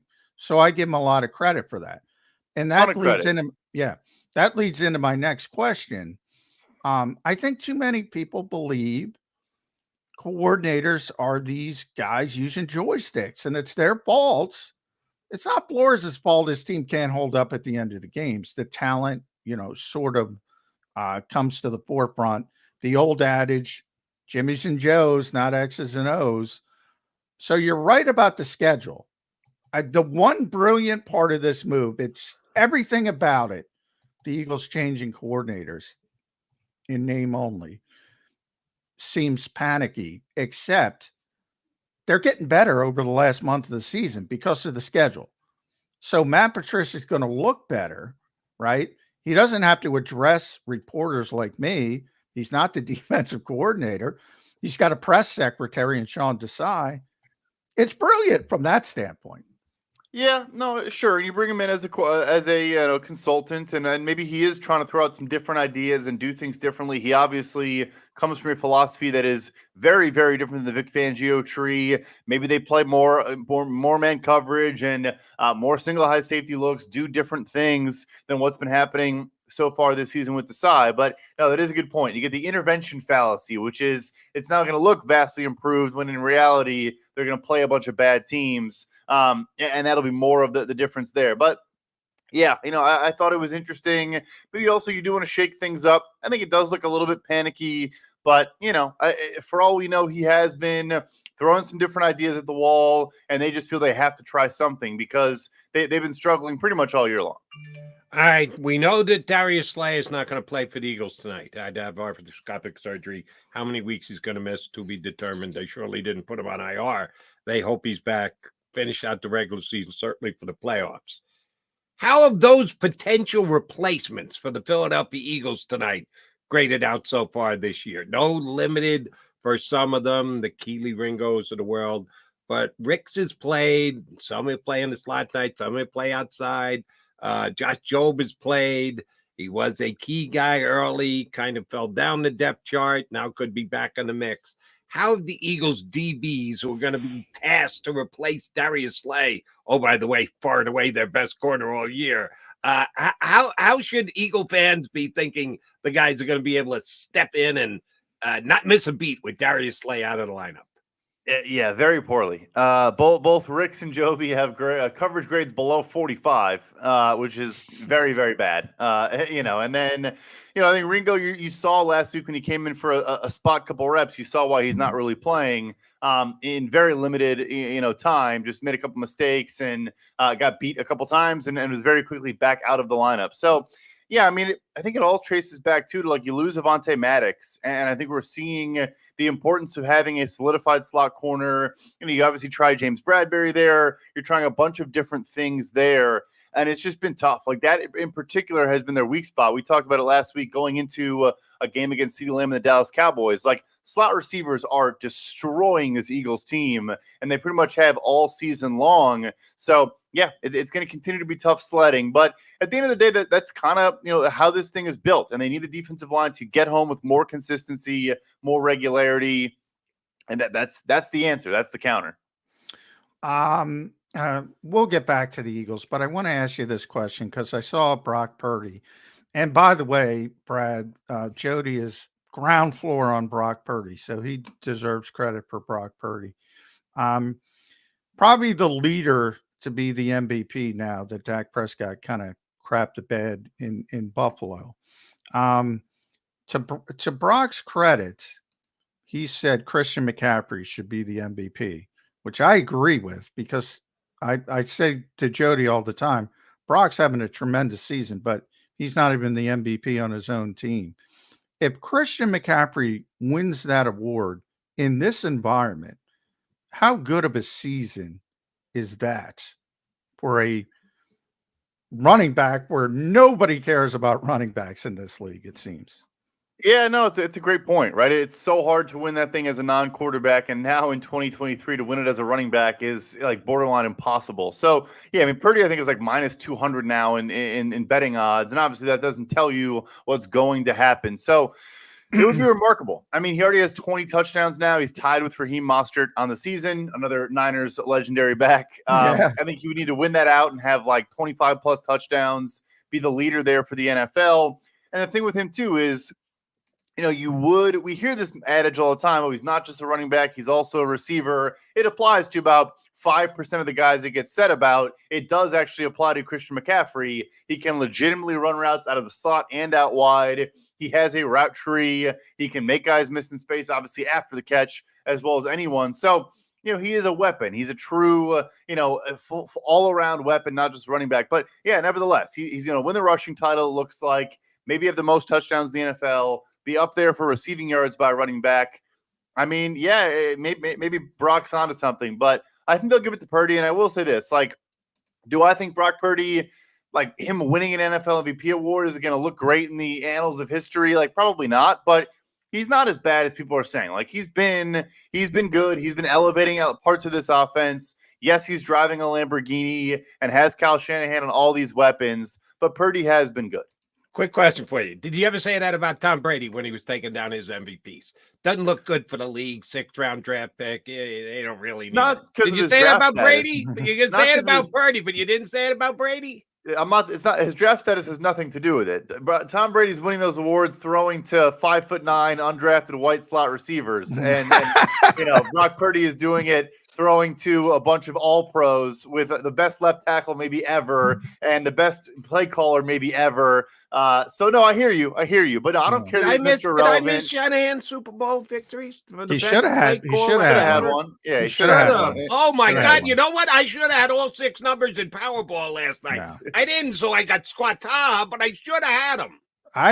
There. I hear you. But he's also the reason Brock Purdy's the MVP. So you can't have both sides of the coin there. Yeah, Kyle is tremendous. I mean, how many people check? Kyle is phenomenal. Place gaming now, game management. I got some issues with Kyle Shanahan, but place gaming, yeah, everybody else is fighting for second place.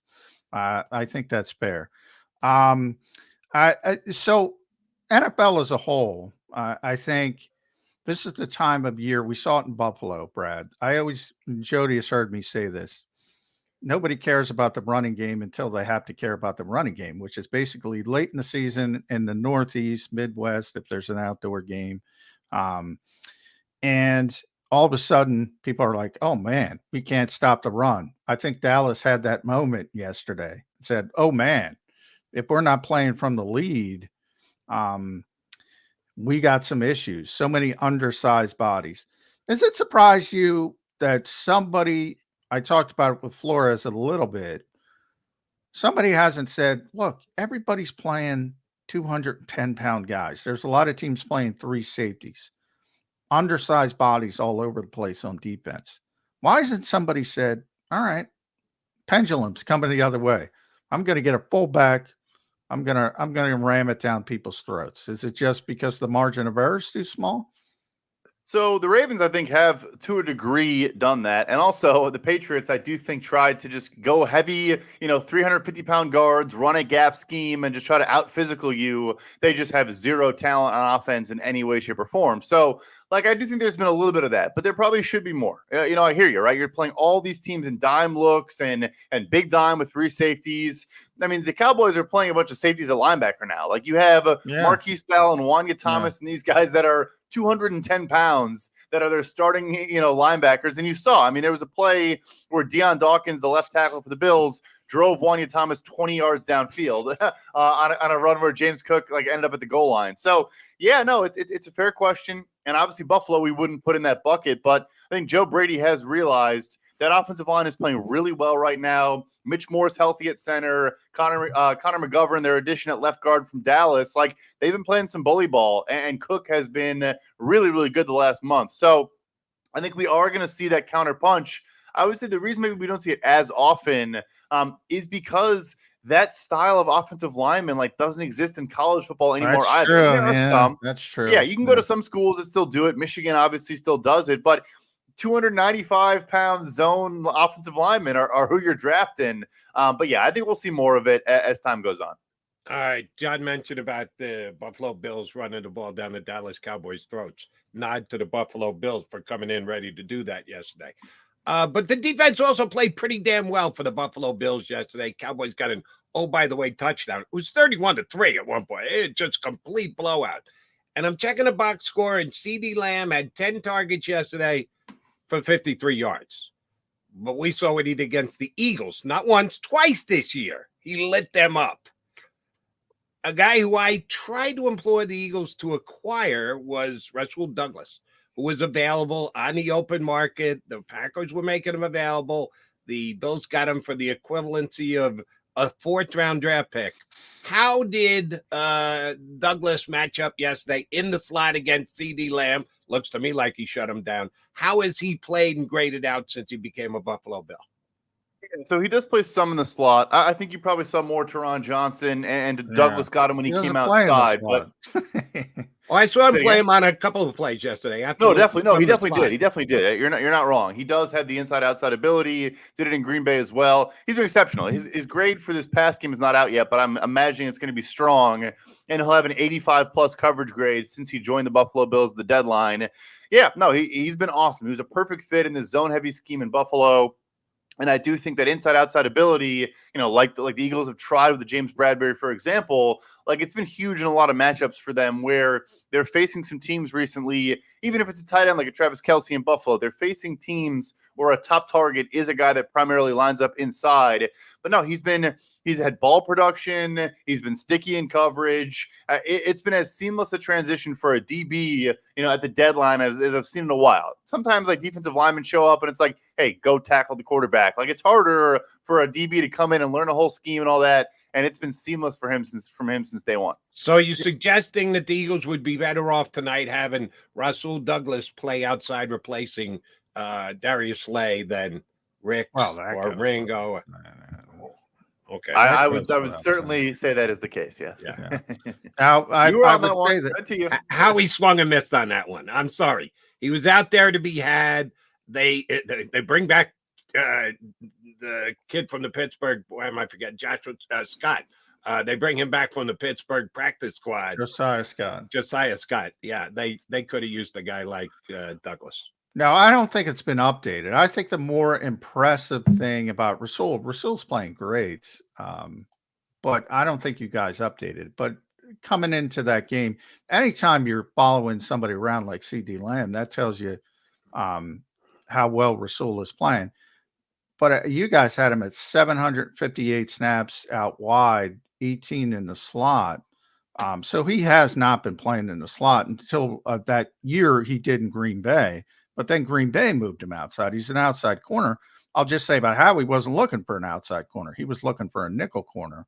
Yeah, now that Darius Slay is hurt, but you can't project Darius Slay being hurt. So they weren't looking for an outside corner, but Rasul's a very good player. So those two things are not mutually exclusive. And I think he's had a tremendous career. But I do think people in Philadelphia forget he had a bunch of stops before the light turned on for him in Green Bay. So it wasn't just the Eagles that gave up on Rasul Douglas, but props to him for getting back and having a really solid, start. He's a great corner now. He's really developed. And I'm not sure, by the way, the Eagles develop corners all that well, as we're seeing with Kaylee Ringo and Josh Jobe and everybody else and Eli Ricks. But I'll bring it back to Seattle. We got so many backup quarterbacks, Brad. Who's been the most impressive to you? Is it as simple as Jake Browning? Because that was a standalone game. I got to see he throws it a lot of the line of scrimmage. we talked about Kyle scheming people up. I think Zach Taylor's doing a great thing there, but he's been very impressive. Is it more the bells and whistles, or has he been the best backup forced into play? The screen game has been huge for them. They've had a lot of production from even Jamar Chase on quick outs. Chase Brown, their rookie running back's been good, but it'll come out later today. I'll probably tweet it out. His stats on throws 10+ yards downfield have been exceptional this month. It's not just the underneath game. Even yesterday, I want to say it's like 10 of 15 for 200 yards and a touchdown, the one to T. Higgins. And so Jamar Chase leaves that game with a couple minutes to go in the third quarter, and he still is driving the football down the field, spreading it around. Tyler Boyd, T. Higgins, the tight ends were getting involved. He's been exceptional, and I'll be honest. Like, I remember watching him play a ton at Washington. I did not think this was going to go particularly well in Cincinnati at all, and he's been awesome. So, yeah, it's probably him. You've had the journeyman, the Gardners, the former Eagle, and Gardner Minshew, who've been very, very solid. But, like, right now, Jake Browning is legitimately elevating a Bengals offense, and the reason for this recent win streak, or one of the reasons. He's been really impressive.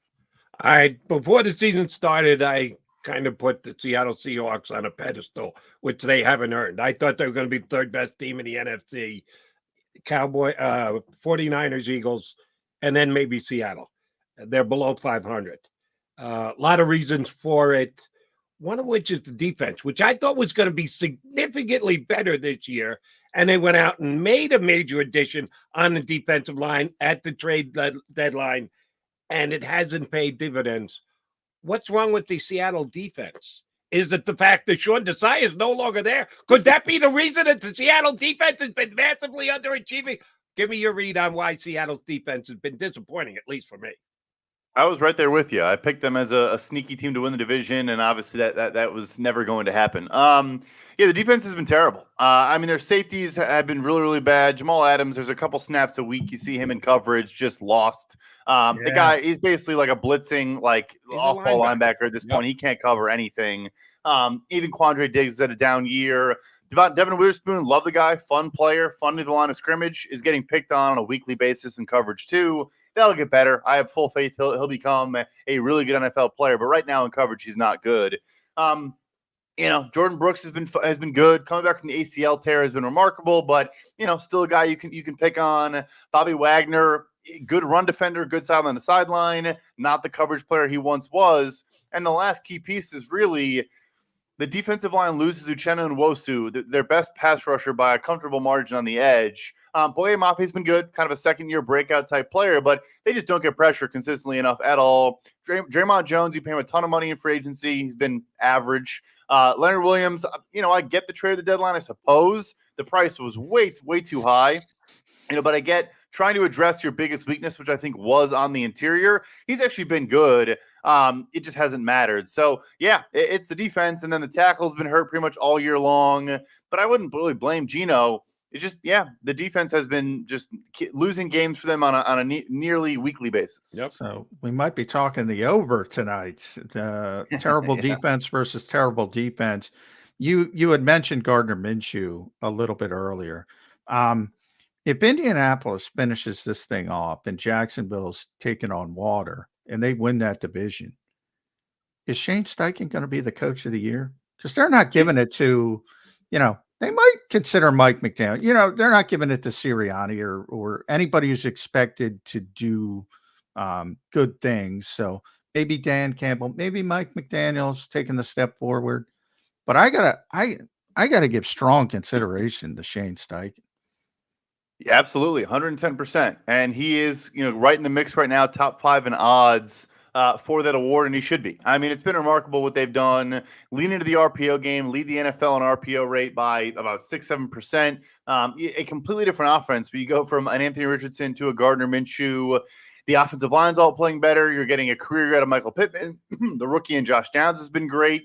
He's been as good with the talent he has as any coach in the NFL in third and fourth downs, high leverage moments, all these various facets where you kind of think, okay, a lot of credit here should go to the coach. He's been great. So, it'll be interesting. There's a lot of coaches in that bucket. Like Kevin Stefanski's been battling horrible quarterback injuries all year long. Exactly. That's exactly where I was going. Thank you very much, Brad. Nobody's mentioned Stefanski. They got 3 winnable games left. Yeah, they're probably not going to catch the Ravens, so they're not going to win a division. But Cleveland with how many different quarterbacks have they played that's a this good year? choice. That's a good choice. The one thing I would say working against him is Jim Schwartz comes in and the defense goes from a bottom 5 unit to a top 5 unit. And so I think maybe people will give him more credit for that than Stefanski. But he's been great too, though. The offense has been lose Nick Chubb, lose all the quarterbacks. Wow, I didn't even. They were bottom 5. The Cleveland their defense was horrible last year. Yeah, they were their terrible. defense was horrible last Holy year. mackerel. And give credit to him, though. He is the head coach. He fired the coordinator, as he should have, in Joe Woods, and replaced him with a great coach in Jim Schwartz. You're seeing other teams not do that. Like a Matt Canada in Pittsburgh, like a Joe Barry in Green Bay, who just got bullied yesterday by the Buccaneers. So, but yeah, I think it's a good point how like you never give it to a coach that you think deserves it. I wonder if like a Shanahan or McDaniel can still just break through and win it. Because there are so many of those coaches where it's like, they battled injuries and they're a wild card plucky team. Yeah. It's like, but also Kyle Shanahan's team might be the most dominant team in the league. We'll see. Yeah. All right. Last one for me at PFF_Brad. Brad Spielberger does a tremendous job. Read him at Pro Football Focus over the cap. Best contract guy in the business. So as you get ready for free agency, keep an eye on his contract predictions. So many of those are right. I'm very impressed by that, Brad, by the way. I got to talk about your club, the Chicago Bears. Well, I don't know what to do if I'm Chicago. It's like Justin Fields, I think, would be so much better with a different coaching staff and a better offensive mind. And do I really want to start over again with Caleb Williams or Drake May? Is it that much better? How much have they set Justin Fields back? Or some people say you should keep Eberflus. I can't imagine, and Luke Getsy. I can't go that route. What are the Chicago Bears going to be? They're so interesting because they have 2 of the top picks in the draft. Yeah, 2 top 5 picks as of right now with a big loss yesterday to Cleveland. Yeah, I mean, look, did they set him back? Absolutely. He had the worst supporting cast in the NFL in 2021. I would say even worse than like what Bryce Young is dealing with right now. And so then, 2022 was marginally better, but still not great.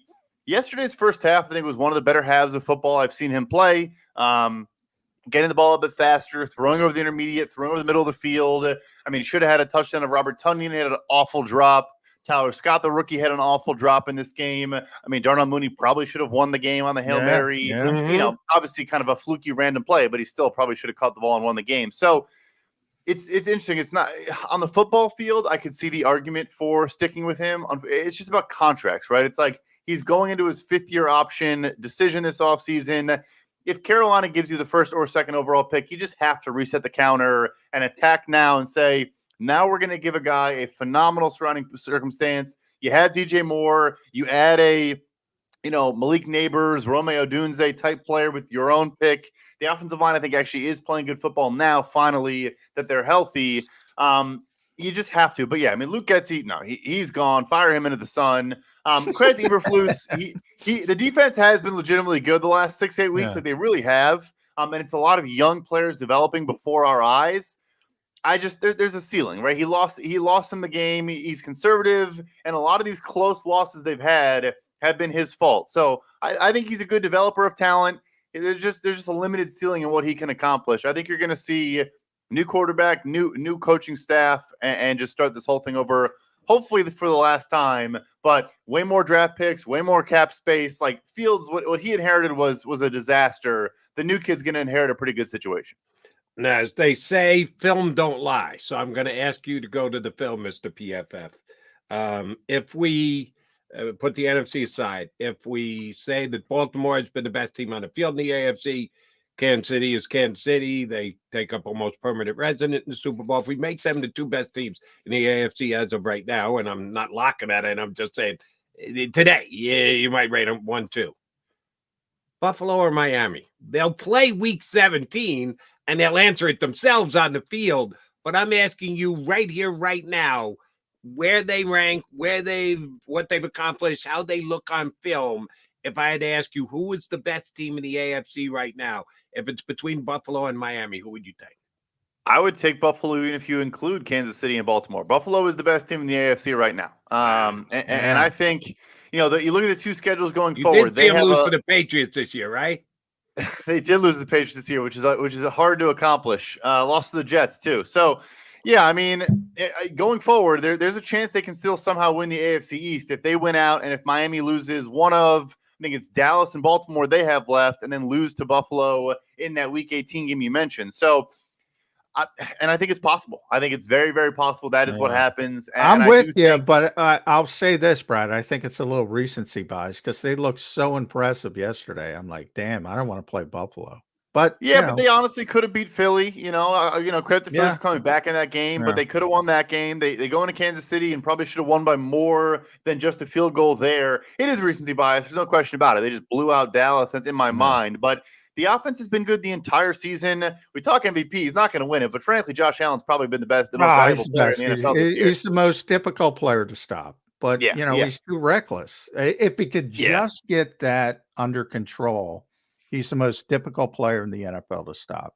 And I don't think it's particularly close, to be honest. No, I'm with you. I'm with you. So yeah, I'll take Buffalo. They're gonna sneak in, and I think they have a legit chance to just get hot at the right time and end up in the Super Bowl, which is funny because they've been like presumptive favorite, 1 or 2 seed, and they can't make it happen. Now I think they're gonna be like a 6 seed and make the Super Bowl. Yeah, 2 weeks ago they were 6-6 and worried about if they're even gonna get in the dance before they're still gotta be worried. Still gotta be worried. It could go negative. Not a big Sean McDermott game manager guy. That 13 seconds will live in my head forever. His too. Yeah. You'll get over it, John. Sean won't. Brad, great stuff. Always a pleasure. We appreciate it whenever you do jump in with us. Thank you very much. We will get you back up again before the playoffs hit. Thank you, great. Brad. Thank you, guys. Appreciate it. Spielberger from PFF Cap analyst, and also contributor at overthecap.com. All right, McDonald and McMullen, you got Mac and Mac coming back to put a bow on the show.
Any professional sports coach will tell you there's no substitution for preparation. At McMullen Associates, that is a tenet by which we live. We prepare from day one for victory. Anything less is not acceptable. Go passionately. Go fearlessly. Go confidently. Go Birds! Go confidently towards your goals with First Trust, Philly's hometown bank for nearly 90 years and the official bank of the Philadelphia Eagles. We're focused on getting you over the goal line. So go with conviction, go with trust, Go Birds! and go forward with us by your side. First Trust Bank, the official bank of Philadelphia dreams. Oh, and go Birds. Underdog Fantasy has a way for you to play alongside your favorite football team all season long with their fantasy pick'em game. You pick between 2 to 5 players, select whether they'll go higher or lower on one of their stats, then do what you usually do on a Sunday. Watch the games. You can win up to 20 times your money in a single game by going 5 for 5. It's a fantasy game, and the sports betting show wants you to get involved. Go to UnderdogFantasy.com. When you sign up, use the promo code WIN, and Underdog will double your first deposit up to $100. That's UnderdogFantasy.com. Use the promo code WIN.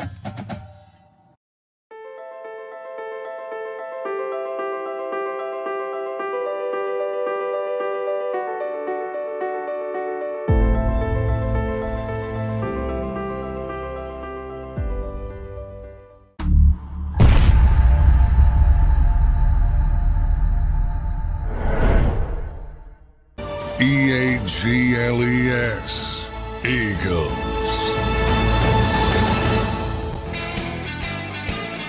All right, running out of time. Bird 365. You got Phil Cullen coming up next with the Power Hour. All right, Johnny Mac, it's prediction time. We used to do this on Fridays because Eagles play on Sundays. But once again, the Eagles on an off night, it would be Monday night, and a whole bunch of stuff has come down leading into this game tonight. Last week before, Jalen got sick, Slay had his knee operated on, and they decided to swap out their defensive coordinator in week 14. I was solidly in the Eagles' corner and thought they were going to win the game and probably cover as well. I'm not near as positive. I'm not near as sure. I think it's a stone-cold toss-up tonight. And if they don't revert to doing what they do best, which is run the football. I know they've got AJ. I know they've got the Jalen. We don't know. He might play and not be 100%.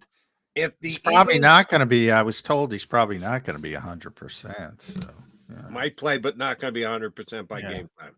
I believe that. Do you have faith that DeAndre Swift gets 17 carries tonight? Tell me the score. I'm very consistent, Jody. Tell me the score in the second half. Tell me the score at the start of the fourth quarter. I will tell you if he goes over 17. Yeah, it's very consistent, and that's why I don't deviate from that. It has to do with the game and where the game is. I would say the one thing that would guarantee it at the kickoff to go over 17 is Jalen Hurts not playing. So if you want him to be over 17, hope Jalen Hurts is too sick to play. Marcus under center. Yeah. All right. That I would guarantee it. Other than that, I would say, are they ahead by 10 points? He's going to go over 17. I was going to say way over, but I don't think they like to give him, 30 touches if at all possible. But they're going to run the ball a lot. Kenny will be involved. Boston will be involved. Unfortunately, Rashad will not be involved in his return to Seattle. Oh, you shut that theory down, huh? Yeah.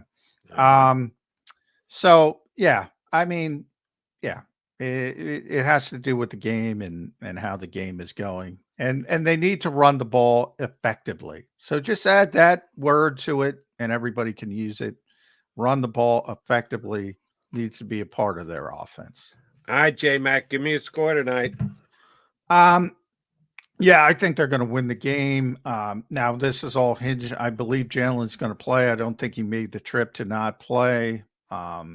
Seattle, as Brad pointed out, you pointed out, defensively struggling mightily. Not a good team right now. Geno Smith, even if he plays, is not healthy. I think the move to Matt Patricia will give the short-term bump. And we'll see how it works out long term. But I think they're going to win the game pretty easily. 31-20 is my new assumption. Wow, you've got them winning by double digits. All right, that's confidence. I like it. I got none. What'd you say? The cut 31-20? 31-20. Yeah. I think one of the two teams will score 31 points tonight, and I think it'll be Seattle. Kaylee Ringo, bang, going after him. Yes. 31-30 Seattle. High-scoring affair. Eagles will score tonight, and I think they will run the ball. Not as much as I would like, but I think they will run the ball. I think it'll be a back-and-forth affair. I just hope I'm wrong, and Jake Elliott gets a chance to win a game. Because if he does, Jake's Jake. He's going to make the kick. I fear that's not going to be the case. I fear that Seattle will have the ball late and be able to kill the clock at 31-30 rather than the Eagles get one last chance to steal victory. Is it going to be a walk-off from former Jet Jason Myers? No, I think it'll be Sirianni's got to use his timeouts to try and Seattle will actually be able to move it against and run out the clock against the not ready for Matt Patricia primetime Eagles defense. That's the pencil, baby. Remember last time I talked about Matt, I saw him in Los Angeles coming down the elevator. He had a binder the size of Seattle. Who knew he was plotting? Okay, let's see how the plot works out tonight. Will the plot thicken?